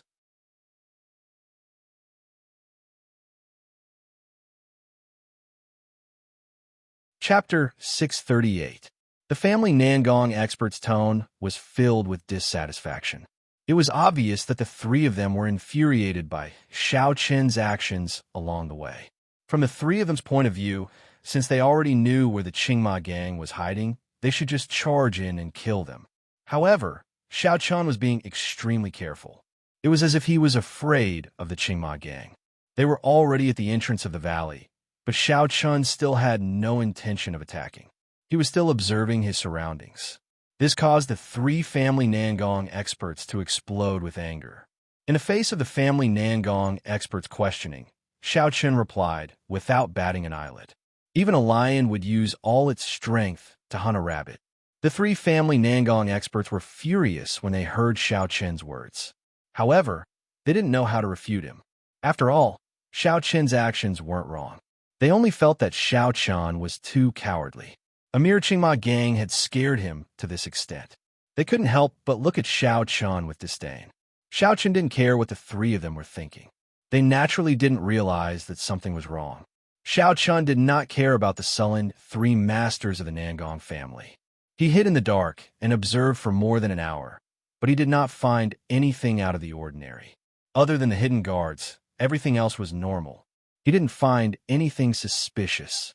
In the end, after careful planning, Xiao Chun decided to let the 3 family Nangong experts feign a frontal attack, while he and Gu Lingyao sneaked into the valley to find an opportunity to rescue the Nangong Yen group. It didn't matter what the Qingma gang had prepared or what tricks they had up their sleeves. The arrow was already knocked on the bowstring. They had no choice but to release it. If the 3 family Nangong experts feigned a frontal attack, and the Qingma gang really did have some tricks up their sleeves, they could buy time for Xiao Chun to rescue them.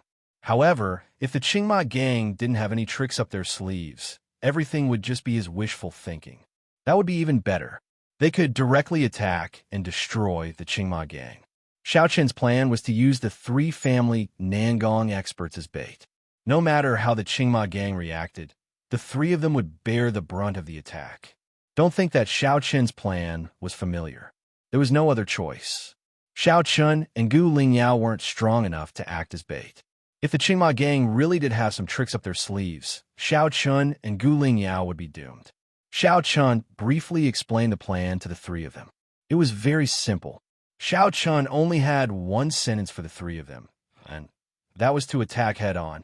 Naturally, the 3 of them didn't refuse. In fact, they were excited. However, the contempt in their eyes towards Xiao Chun deepened. One of them scoffed. Young Master Xiao Chun should have done this long ago. The 2 of you should rest here first. The 3 of us will be able to rescue young Miss and destroy the Qingma gang in no time. There was an undisguised arrogance in their words. Xiao Chun did not say anything about it. He shook his head slightly and did not argue with the 3 of them. The three of them thought that Xiao Chun and Gu Lingyao wouldn't dare to fight the Qingma gang. So, they didn't stay any longer. Their figures soared into the sky as soon as they finished speaking. The auras of Dao emperors instantly erupted. They didn't continue concealing their tracks. When faced with the sudden appearance of three great figures at the Dao Emperor realm, the Azure Horse Gang's hidden guards that were in charge of guarding the entrance of the gorge directly panicked. However, in just an instant, the three experts of the Nangong clan made a move, and they eliminated all the hidden guards with a flip of their hands. Xiao Chun, who was still hidden in the shadows, shouted softly as he watched the scouts being eliminated one by one. "Lingyao, let's go." Xiao Chun didn't tell the three family Nangong experts about his and Gu Lingyao's plan, so they were naturally able to charge into the valley with ease due to the chaos. The sudden change in events had naturally alarmed the Qingma gang within the valley. In next to no time, a middle-aged man led over 100 people into the sky. He was the leader of the Qingma gang, Zhao Chong. A wisp of surprise and bewilderment flashed through Zhao Chong's eyes as he gazed at the three family Nangong experts, but it quickly dispersed. At the same time, the three family Nangong experts naturally noticed Zhao Chong as well, and one of them laughed coldly. "Zhao Chong, today will be the day you and the Qingma gang are annihilated." They were absolutely confident in their ability to annihilate the Qingma gang, but the three of them hadn't noticed that besides the surprise and bewilderment in the beginning, there wasn't a trace of panic in Zhao Chong's eyes at all. Logically speaking, it was impossible for Zhao Chong, who was only at the perfection stage of the Dao validation realm, to be so calm when facing three Dao emperors unless he had some sort of trump card up his sleeve. Sure enough, Zhao Chong spoke unhurriedly when he heard the family Nangong's cold shout. "Looks like your family Nangong really does have some ability. You were actually able to find this place. But so what? Do you think the three of you will be able to rescue the Nangong Yin and the others today?"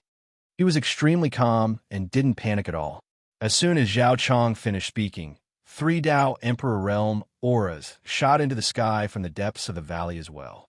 After that, three rays of light flashed by, and then three middle-aged men at the Dao Emperor Realm appeared in midair before Zhao Chong.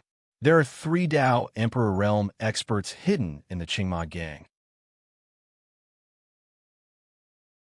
As soon as the three of them appeared, Xiao Chun, who was going deeper and deeper into the valley with Gu Lingyao, suddenly stopped moving, and he looked towards the distant sky as he muttered softly to himself.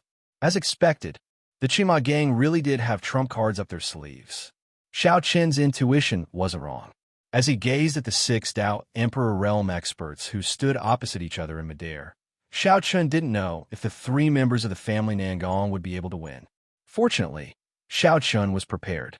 So long as the three members of the family Nangong were able to buy time, then Xiao Chun might be able to rescue the Nangong Yin and the others. After a short moment of surprise and bewilderment, Xiao Chun shouted to Gu Lingyao, "Let's go. There's not much time left." As he spoke, Xiao Chun continued charging into the valley. At the same time, the three members of the family Nangong were first stunned when they saw the three Dao emperors in the sky outside the valley, but their gazes instantly locked onto the chests of the three Dao emperors. They could clearly see the embroidery on their chests, and the embroidery had the words "Biming" on it. Their expressions became slightly strange, and the three members of the family Nangong said, with slightly gloomy expressions, "The Biming clan of the Tianyue Prefecture." "All of you are from the Biming clan?" "Yes, friend of the family Nangong. I think all of you should head back first. Don't worry, we won't harm young Miss Nangong Yen. Once the time is up, we'll naturally arrange for someone to send her back to the family Nangong. I guarantee that she won't be harmed at all." The three Dao Emperor Realm experts of the Biming clan weren't surprised that their identities had been recognized, and the person in the lead even spoke with a smile on his face. "Please add me to your collection. Please recommend me."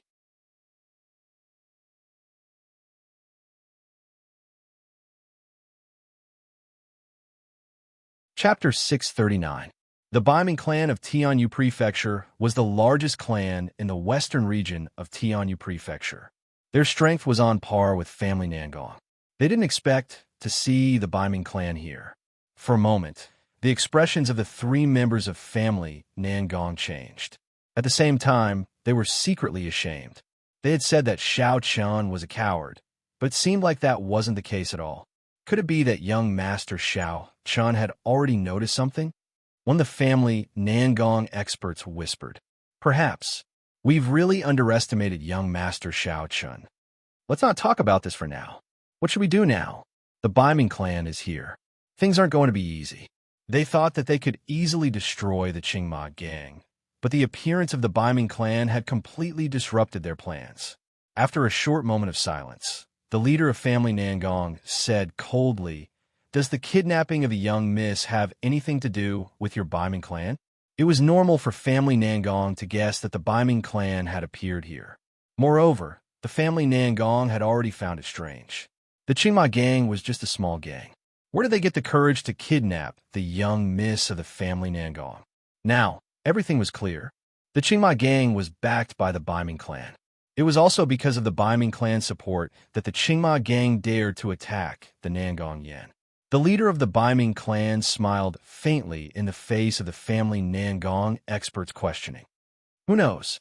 If that's the case, then don't blame family Nangong. The three of you will stay here today. The three members of family Nangong were furious when they heard the Biming clan's answer. They immediately chose to attack.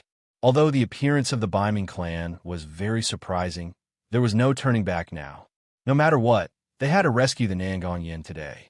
The three Dao Emperor realm experts from the family Nangong were the first to attack, and the expressions of the three members of the Biming clan didn't change at all when they saw this, and directly moved forward to greet them. A world-shocking battle erupted between 6 Dao emperors in the sky. The Qingma gang, led by Zhao Chong, naturally didn't have the qualifications to participate in a battle of such a level, and they didn't even have the qualifications to get close to it. After retreating far away, Zhao Chong and the others watched the battle in shock. As the battle between family Nangong and Biming family Nangong broke out, the defense in the valley could be said to be extremely lax because all attention was on the three experts from family Nangong. Xiao Chun and Gu Lingyao moved forward cautiously. Facing the guards of the Qingma gang, Xiao Chun and Gu Lingyao easily dealt with them. With Xiao Chun and Gu Lingyao's strength, it was extremely easy for them to deal with these ants from the Qingma gang. After silently dealing with another person, Xiao Chun turned to look outside the valley, where the terrifying aftershocks of the battle were ceaselessly resounding. His expression was cold as he muttered in an indifferent voice, "The battle has already begun? Looks like I have to hurry." The battle between the experts from the family Nangong and Biming clan had already erupted, so Xiao Chun had to speed up. He had to rescue the Nangong Yan's group before the battle ended. Otherwise, it would be impossible to rescue them under the noses of the three Dao Emperor realm experts from the Biming clan once the battle ended. They only had one chance, so Xiao Chun and Gu Lingyao couldn't help but speed up. They killed their way into the valley. When Xiao Chun and Gu Lingyao arrived at the deepest part of the valley, they could see at a glance that there were dozens of caves dug into the mountain walls on both sides. These caves were probably the work of the Qingma gang, and their purpose was to temporarily house them. According to Xiao Chen's guess, the Nangong Yan's group should be locked up in one of these caves. 1, 2, 3. Xiao Chen silently counted the number of guards from the Qingma gang as he observed his surroundings. There were a total of 20 people, and they were all separated from each other. In other words, they would definitely be discovered as soon as they made a move. It was impossible for them to deal with these 20 people stealthily. As such, they could only forcefully finish them off before they could send out a signal and rescue the Nangong Yan's group as quickly as possible. Xiao Chun asked Gu Lingyao, who was beside him, in a soft voice. "Let's do it the hard way," Xiao Chun said to Gu Lingyao. "Lingyao, how many people can you take care of in 3 breaths?" Gu Lingyao asked Gu Lingyao how many people she could take care of. After hearing Xiao Chen's question, Gu Lingyao naturally knew what Gu Lingyao was thinking. 8 people. Gu Lingyao didn't dare to boast about taking care of these people before they could react. Xiao Chen replied without hesitation. "All right, the 7 on the left are yours. Remember, you must take care of them in 3 breaths." Leave the other 13 to me. Gu Lingyao nodded after hearing Xiao Chen's words. Then, Xiao Chen took a deep breath and shouted, "Do it." Following Xiao Chen's shout, two figures flashed out like lightning. Before the Qingma gang guards could react, the two figures had already begun their massacre. Xiao Chen flashed and came before the person closest to him. Without saying a word, he threw a punch right away. With a muffled boom, the person's head was blown apart by Xiao Chen's punch. Xiao Chen did not stop and continued to point with his fingers. Beams of golden sword aura flashed as he performed the Chun Jun finger sword. The golden sword light was very fast.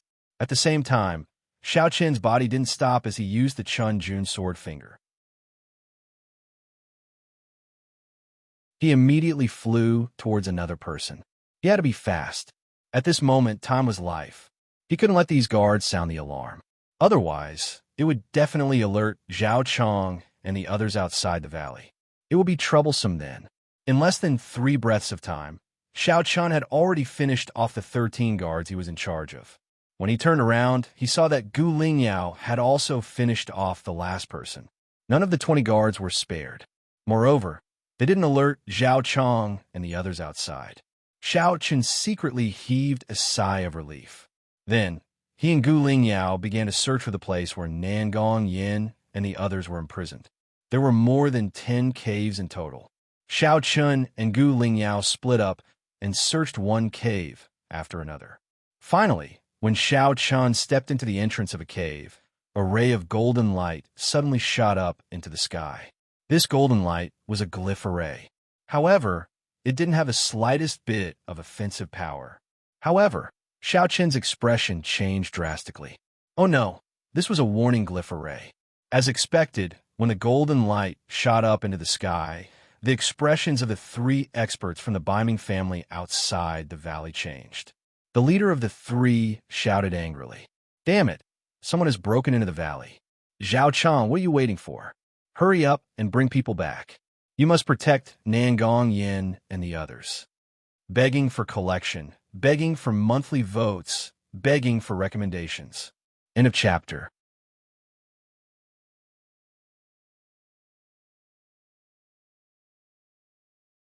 Chapter 640. The Warning Talisman Formation was an extremely simple talisman formation. It didn't possess any offensive ability, and its only function was to act as a prison guard. Once someone entered the range of the Warning Talisman Formation, the Talisman Formation would automatically activate and erupt with a dazzling light. He never expected that there would actually be a Warning Talisman Formation at the entrance of the cave. A wisp of a helpless and bitter smile appeared on his face as he said, "I really was careless. Alas, if only Lan Xiao was here, I definitely wouldn't have made such a low-level mistake." Xiao Chun felt extremely helpless after inadvertently activating the Warning Talisman Formation. At the same time, he thought of the Heavenly Thunder-Proud King, Lan Xiao. As the only person amongst the Heavenly Thunder-Proud Kings who was proficient in talismans and talisman formations, this would definitely not have happened if Lan Xiao was with him. With Lan Xiao's attainments in talisman formations, it was simply too easy for him to see through and break through the Warning Talisman Formation. He felt depressed in his heart, but now wasn't the time to talk about this. Right when the Warning Talisman Formation shot into the sky, Zhao Chong led his group and charged into the valley. At the same time, the battle outside the valley didn't stop. The 3 members of the Biming clan shouted coldly at the 3 members of the family Nangong. Family Nangong, do you think you can let the Nangong Yin go just like that? You've underestimated us. They naturally thought that all of this was done by the family Nangong. Obviously, the 3 Dao Emperor Realm experts had attracted the attention of the Biming clan before sending people to secretly sneak into the valley to rescue the Nangong Yin and the others. The 3 members of the family Nangong had reacted a long time ago when they heard the furious shouts from the 3 members of the Biming clan. So Xiao Chun had seized the opportunity to sneak into the valley to rescue them. The 3 Dao Emperor Realm experts of the family Nangong felt ashamed when they realized this. But in next to no time, they guessed that what Xiao Chun needed them to do the most right now was to keep the members of the Baiming clan busy. Only in this way would Xiao Chun be able to rescue them successfully. At the thought of this, the family Nangong trio's eyes flashed with determination. No matter what, they had to hold the three from the Baiming family back. Following which, the family Nangong trio's attacks became even more ferocious, firmly holding back the Baiming family trio. Regarding this, the Baiming family trio were infuriated, but there was nothing they could do. Now, they could only rely on Zhao Chong and the others. They could only hope that Zhao Chong and the others could defend the Nangong Yin trio. The Dao Emperor realm experts from both sides didn't have the energy to interfere in other matters. In this way, the success of the rescue depended on Xiao Chun and the others. Ignoring the warning glyph formation, Xiao Chun quickly walked into the cave with Gu Lingyao. Since the warning glyph formation was not here, it was most likely the place where the Nangong Yin and the others were imprisoned. Sure enough, they walked all the way into the cave.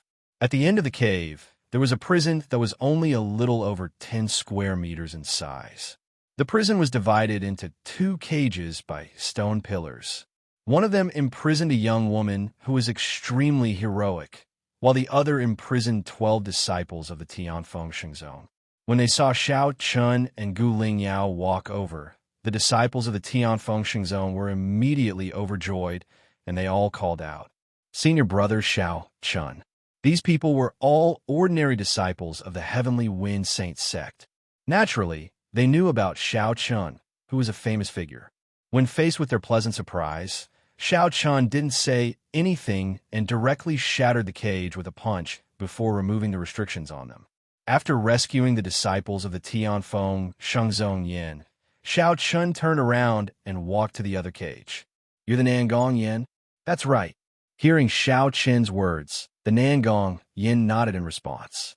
Immediately after, Xiao Chun blasted the cage open with a punch, and then he personally removed the restriction on Nangong Yin's body. Everyone was successfully rescued. At this time, the disciples of the Tianfeng Shengzong also told the Nangong Yin about Xiao Chun's identity. Miss Nangong, senior brother Xiao Chun, is the first core disciple of the Tianfeng Shengzong. The 12 disciples naturally didn't know that Xiao Chun was no longer the first core disciple, but the 10th direct disciple. When Xiao Chun was promoted to direct disciple, they weren't in the sect. Seeing that no one knew that he was promoted to direct disciple, Xiao Chun didn't want to say anything about it. Now is not the time to relax.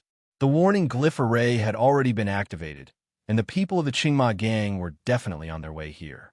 Now that things had come to this, it was impossible to sneak away without anyone noticing. Seeing that the disciples were relieved, Xiao Chun said calmly, "Now is not the time to be happy. The warning glyph array at the cave entrance has already been activated. I believe that the people of the Qingma gang will be here soon." "Ah, then what should we do?" Hearing this, the disciples of the Tianfeng Shengzong all looked at Xiao Chun. At this moment, Xiao Chun was their only hope. Facing everyone's gazes, Xiao Chun said indifferently, "There's nothing we can do. We can only force our way through." Now that things had come to this, they could only force their way through. However, Nangong Yin hesitated for a moment before saying, "I'm afraid that won't work. There are still people from the Baiming clan in the valley. They are all at the Dao Emperor realm. We won't be able to break through with our strength." Xiao Chun didn't expect the Nangong Yin to know that the people of the Baiming clan were here. He smiled and said, "Miss Nangong, if you're talking about the 3 mysterious Dao Emperors, then there's no need to worry. The 3 of them are currently being held back by the experts of your family Nangong.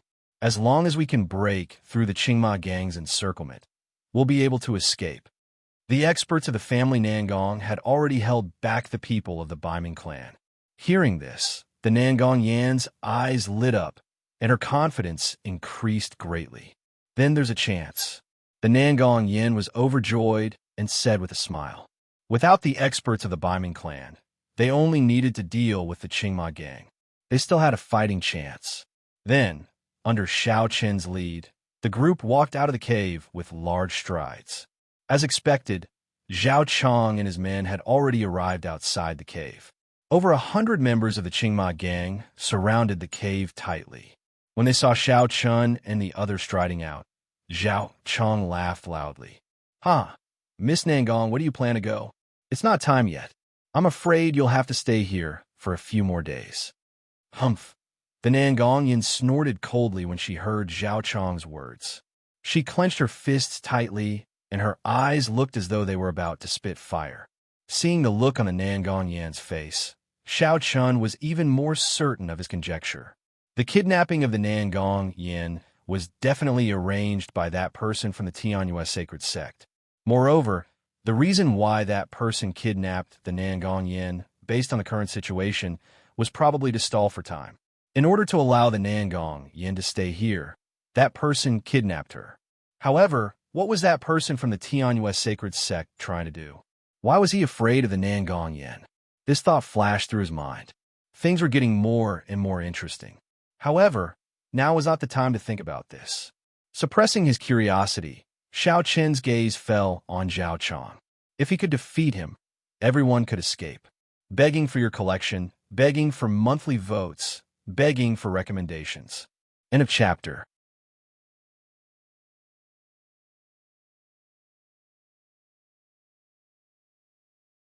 Chapter 641. They were already surrounded by the Qingma gang. If they wanted to escape, they could only force their way out. The only thing they could be thankful for was that the strong cultivators of the Baiming family had been restrained by the strong cultivators of the Nangong family.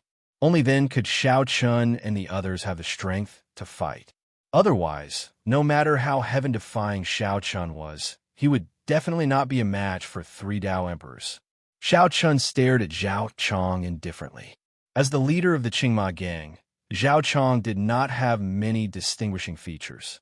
His appearance was very ordinary, his clothes were very ordinary, and even his combat strength was very ordinary.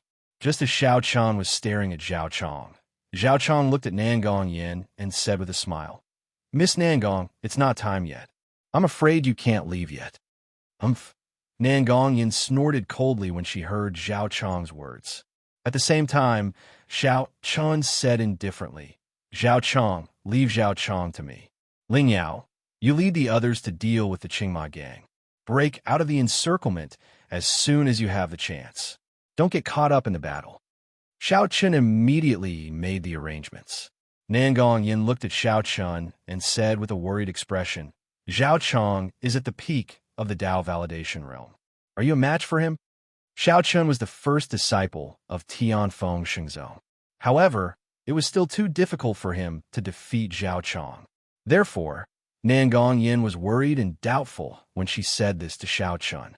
Nangongyan did not think that Xiao Chun was a match for Zhao Chong. According to Nangongyan's plan, she and Xiao Chun should attack Zhao Chong together.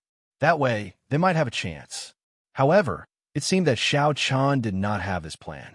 He planned to fight Zhao Chong alone. Xiao Chun naturally knew what Nangongyan was thinking. He smiled and said, "Don't worry. I can deal with Zhao Chong." He signaled Nangongyan not to worry. Instead of working with him, it was better to let her deal with the other members of the Qingma gang. That way, they could break out of the encirclement as soon as possible. Xiao Chun was confident, but Nangongyan didn't think so.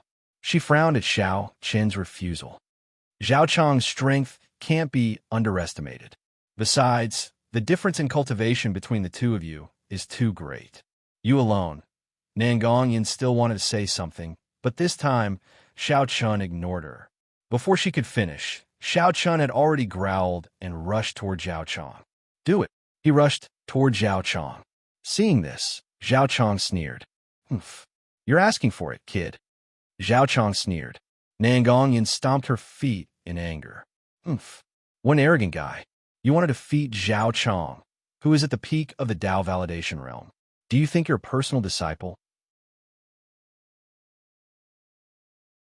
In Nangongyan's opinion, only a personal disciple of the sage sect could defeat Zhao Chong at Xiao Chen's current cultivation level. As far as she knew, Xiao Chun was only a core disciple. Hearing Nangongyan's complaints, Gu Lingyao smiled and said, "Don't worry. Big brother, Xiao Chan won't let us down. We'd better mind our own business. In contrast to Nangong Yin, Gu Lingyao had complete faith in Xiao Chun. With that, Gu Lingyao led her men to attack the other members of the Qingma gang. Nangong Yin didn't think highly of Xiao Chun, but there was nothing she could do now. Xiao Chun fought Xiao Chun alone. The two of them soared into the sky at the same time, exposing their auras. Xiao Chang's sneer deepened. Humph. An ant at the beginning of the Dao validation realm dares to fight me? It seems that you Tian Feng Shengzong disciples are all arrogant. Tian Feng Shengzong disciples were all arrogant. This was a well-known fact. Of course, arrogance without strength was a death wish. But arrogance with strength was a completely different story. Xiao Chen didn't say anything in the face of Zhao Chong's sneer. He activated his tempered battle body and slashed at Zhao Chong with the ink dragon sword in his hand. Time was of the essence, so Xiao Chun naturally wouldn't hold back. As Xiao Chen's attack came, Zhao Chong's smile instantly vanished. Zhao Chong had looked down on Xiao Chen before, but now that he was facing Xiao Chen's attack personally, he felt his hair stand on end. He was shocked. This sword wasn't the kind of power that a martial artist at the beginning of the Dao validation realm could possess. Zhao Chong had made a grave mistake in treating Xiao Chun as an ordinary disciple of Tian Feng Shengzong. Zhao Chong was shocked, but his reaction wasn't slow. He threw out a punch, which collided fiercely with Xiao Chen's sword. Surprisingly, Zhao Feng was actually forced back by Xiao Chen's sword in this head-on collision. This result wasn't surprising. After all, Xiao Chun was Tian Feng Shengzong's personal disciple. Even though his cultivation wasn't as good as Zhao Chong's combat strength wasn't something that Zhao Chong could compare to. If Xiao Chun couldn't even deal with Zhao Chong, then it could only mean one thing. Being Tian Feng Shengzong's personal disciple wasn't worthy of his reputation. There was no time to waste here with Zhao Chong. After gaining the upper hand with one blow, Xiao Chun leaped up and immediately engaged in a fierce battle with Zhao Chong. Zhao Chong was completely suppressed. The Nangong Yin below was stunned as she watched the battle in the sky. She had previously said that Xiao Chun wasn't Zhao Chong's match, but now it seemed that Zhao Chong wouldn't be able to last long against Xiao Chun. Is he really a core disciple? Xiao Chen's combat strength shocked the Nangong Yin. She couldn't help but think, when did a core disciple of Tian Feng Shengzong have this kind of combat strength? If the Nangong Yin was shocked, then Zhao Chong was suffering. As the battle continued, Zhao Chong found it more and more difficult because Xiao Chen's attacks were becoming fiercer and fiercer. Feng Tian's sword shadows were constantly used. Under the sky, full of sword shadows, Zhao Chong could only defend. However, looking at the situation, Zhao Chong obviously wouldn't be able to last long.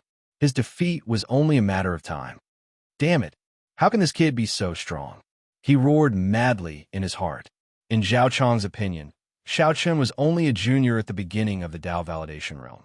He didn't need to fear him at all. However, the reality was that Xiao Chun's strength completely crushed Zhao Chong's. Gradually, Xiao Chun completely suppressed Zhao Chong.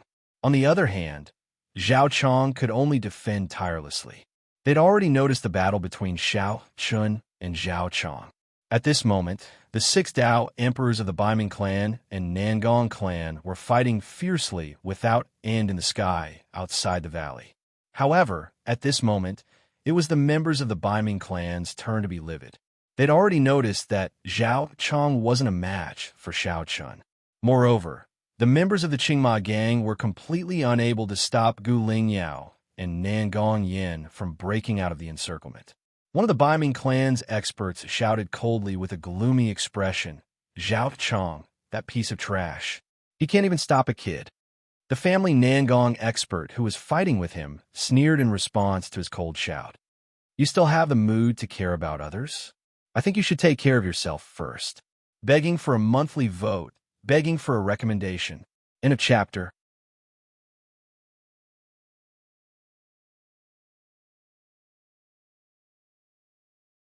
Chapter 642. The development of the situation had clearly exceeded the expectations of the 3 experts from the Baiming clan. Who would have imagined that Zhao Chong would be such a piece of trash that he couldn't even stop a brat? Compared to the anxiety of the three experts from the Baiming clan, the three Dao emperors from the family Nangong were much more relaxed. Based on the current situation, it was only a matter of time before Xiao Chun killed Zhao Chong. So long as Zhao Chong wanted to, then the leaderless Qingma gang would definitely be unable to stop Xiao Chen's group. So, the three experts from the family Nangong only had one thing to do now, and that was to keep the members of the Baiming clan busy so that Xiao Chun and the others could safely escape. When they understood this, the three experts from the family Nangong changed their frenzy from before. They were no longer in a hurry to decide the outcome of the battle, and they forcefully kept the three experts from the Baiming clan busy so that they couldn't escape. How could the three experts from the family Nangong not know what the family Nangong was thinking when they sensed the changes in the three experts from the family Nangong? All of their faces were livid, but there was nothing they could do. Indeed, there was no way for them to escape. The three experts from the Baiming clan could only watch as Xiao Chun suppressed Zhao Chong. They were furious, but there was nothing they could do. Xiao Chun naturally paid no attention to the battle between the Baiming clan and family Nangong. Such a battle wasn't something that Xiao Chun could interfere in right now. At this moment, Xiao Chun only had a single mission, and that was to kill Zhao Chong before him, and then lead the others to leave this place swiftly and escape danger. With the inked dragon sword in hand, the sword images that covered the sky completely surrounded Zhao Chong. Even though the battle hadn't been long, Zhao Chong's body was already covered in injuries. It was getting harder and harder to persist. At this moment, Zhao Qian was already an arrow at the end of its flight. On the other hand, Xiao Chun had clearly grasped this opportunity to slash with his sword. After breaking through Zhao Qian's defenses, he pointed out with his finger and executed the Ganjiang finger sword. A blood-red sword light shot out explosively. It didn't give Zhao Chong any time to react at all, and it flashed through the center of his forehead like a bolt of lightning. A drop of blood dripped down from Zhao Chong's forehead. The battle between Xiao Chun and Zhao Chong ended very quickly. Of course, this was also because Xiao Chun had given it his all from the very beginning. Xiao Chun had already pushed his tempered battle body to its limits. Relying on his powerful physical body, Xiao Chun easily crushed Zhao Chong. With Zhao Chong dead, the other members of the Qingma gang naturally lost their morale. The three members of the Baiming family were also slightly taken aback at this moment. It could be said that with Zhao Chong's death, the tables had completely turned. With Xiao Chun joining the battle with Gu Lingyao and the others, the Qingma gang was completely annihilated.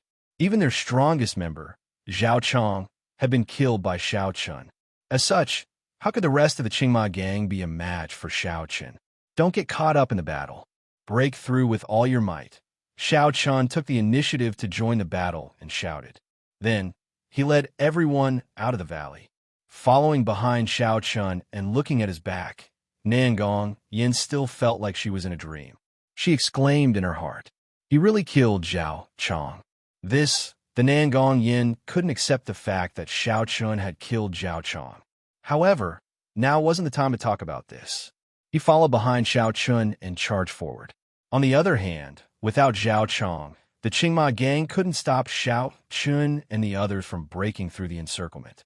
Without losing a single member, Xiao Chun led everyone out of the valley and disappeared into the dense forest. Only a few people were injured, but no one died. Watching Xiao Chun and the others rush into the dense forest, the remaining members of the Qingma gang looked at each other. Without a leader, they obviously didn't have the courage to pursue Xiao Chun and the others. What do we do now? Everyone was stunned for a moment. Then, one of the Qingma gang members asked, to pursue or not to pursue? Upon hearing this person's question, another Qingma gang member shouted coldly, "Our leader is dead. If you want to pursue, go ahead. I don't dare. This time, we kidnapped Tianfeng Shengzong's disciple and family Nangong's daughter. I'm running away." Zhao Chong was dead, and the Nangong Yin and the others had successfully escaped. Everyone knew what the Qingma gang would face next. They would face the wrath of the family Nangong and Tianfeng Shengzhou. Family Nangong aside, who in the Tianfeng prefecture could withstand the wrath of Tianfeng Shengzhou? Not to mention, it was just a lowly Qingma gang. He had no intention of pursuing Xiao Chun and the others. As soon as he finished speaking, the Qingma gang member immediately fled in another direction.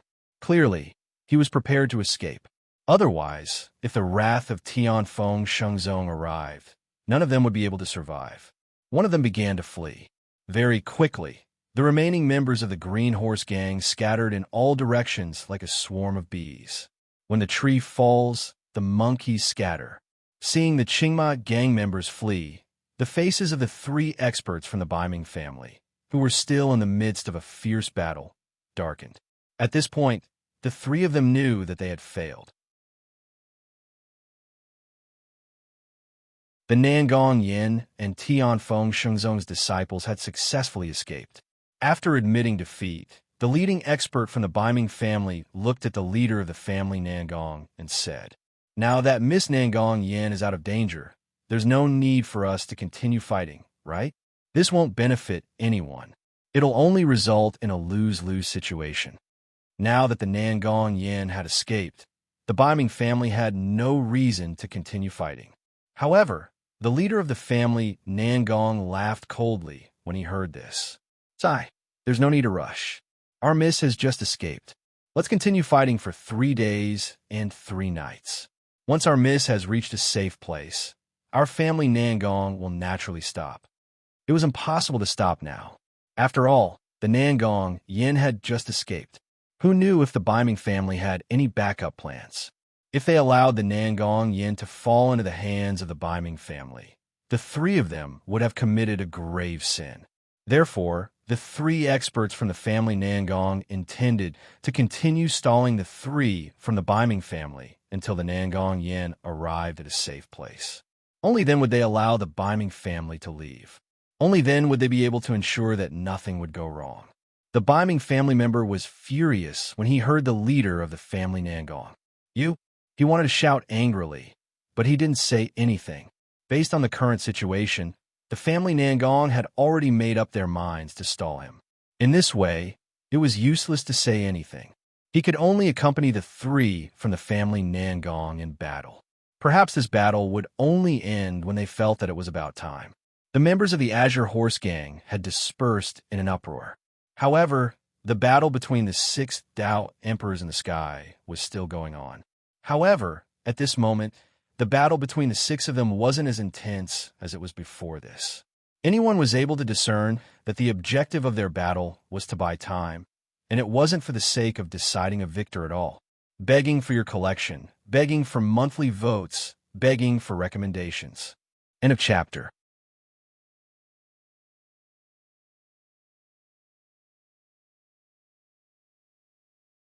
Chapter 643. The battle above the valley was still going on, but there was nothing worth talking about. Both sides were just stalling for time. While the 6 Dao Emperors were still fighting, on the other side, Xiao Qin's group had gradually left the valley. However, they didn't let their guard down. After running wildly for 6 hours and confirming that there were no pursuers behind them, Xiao Chun asked them to stop and rest. Apart from Xiao Chun, Gu Lingyao, and Nangong Yin, the other 12 Tianfeng Shengzhou disciples were all panting heavily at this moment. After running at full speed for 6 hours, they still had to catch up to Xiao Chen's speed. Although Xiao Chan could slow down to accommodate them, the time still made them quite tired. Even though Gu Lingyao and Nangong Yin were slightly stronger than the 12 ordinary disciples, their faces were slightly red at this moment. Obviously, they had exhausted a lot of energy as well. However, their breathing could still be considered smooth. Only Xiao Qin's expression didn't change at this moment. His face wasn't red, and he wasn't out of breath. A wisp of surprise flashed through Nangong Yan's eyes when she saw this. She took the initiative to walk toward Xiao Chun and arrive in front of him. "Are you really just a core disciple of Tianfeng Shengzhou?" Nangong Yin suspected that Xiao Chun was really a core disciple of Tianfeng Shengzhou. When he heard this, Xiao Chun smiled and didn't answer. Instead, he asked Nangong Yen, "Is this important?" "Miss Nangong, let's talk about your situation first. Although we've successfully escaped, we're still in Fengyue mountain range. We have to return to Tianfeng Mansion as soon as possible." They weren't really safe yet, but when she heard Xiao Chen's words, Nangong Yin fell into silence. Logically speaking, Nangong Yin would definitely choose to leave Fengyue mountain range as soon as possible if she was able to escape successfully. However, from her expression, Nangong Yin clearly didn't think so. Without interrupting her thoughts, Xiao Chun stood at the side and looked at Nangong Yin thoughtfully. After a while, Nangong Yin hesitantly said to Xiao Chun, "Senior brother Xiao Chun, can we not return to Tianfeng Mansion for now?" "Oh, why?" Hearing Nangong Yan's words, Xiao Chun didn't seem to find it strange.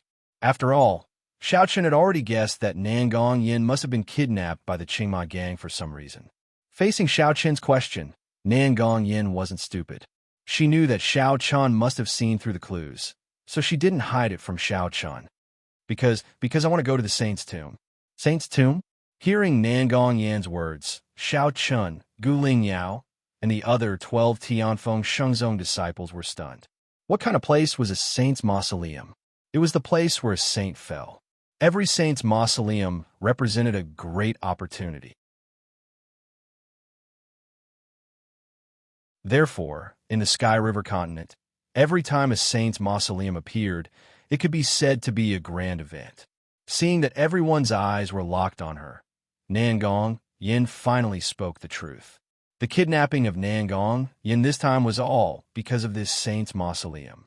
According to Nangong Yin, about 3 years ago, she accidentally obtained half of a jade pendant. At first, Nangong Yin didn't find anything special about the jade pendant. She only felt that it was a bit old, so she kept it. However, in an unexpected situation, Nangong Yin accidentally opened this half of the jade pendant. From the jade pendant, Nangong Yin knew that it was the key to opening the saint's tomb, a saint's tomb that no one had ever entered. After learning this news, Nangong Yin naturally couldn't resist the temptation. Unfortunately, Nangong Yin only had half of the jade pendant in her hands. If she wanted to open the tomb, she had to find the other half of the jade pendant. Using the power of the family Nangong, Nangong Yin began to secretly investigate the other half of the jade pendant. After more than 2 years of hard work, Nangong Yin finally succeeded in finding the other half of the jade pendant.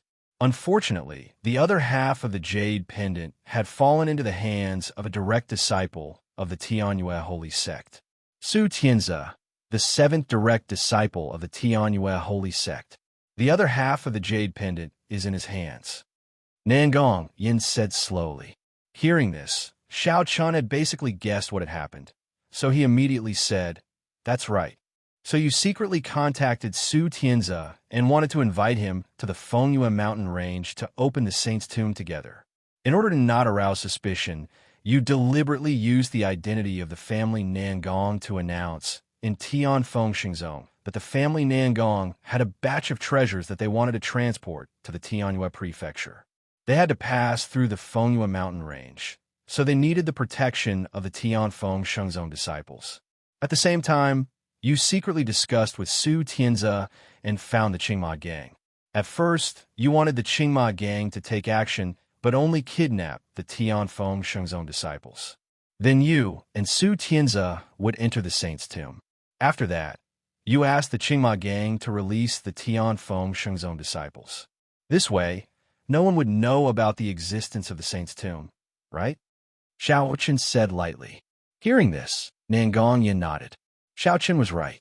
In fact, it was her and Su Tianzi's idea to find the Qingma gang in the beginning. Seeing Nangong Yin nod, Xiao Chen smiled and continued. "It's a pity that you underestimated Su Tianzi. From the beginning, he didn't want to share the saint's tomb with you. So Su Tianzi beat you at your own game and made an agreement with the Qingma gang behind the scenes. Not only did he kidnap the Tianfeng Shengzong disciples, but he also captured you. Then, he got the other half of the jade pendant from you. This way, he could monopolize all the opportunities in the saint's tomb.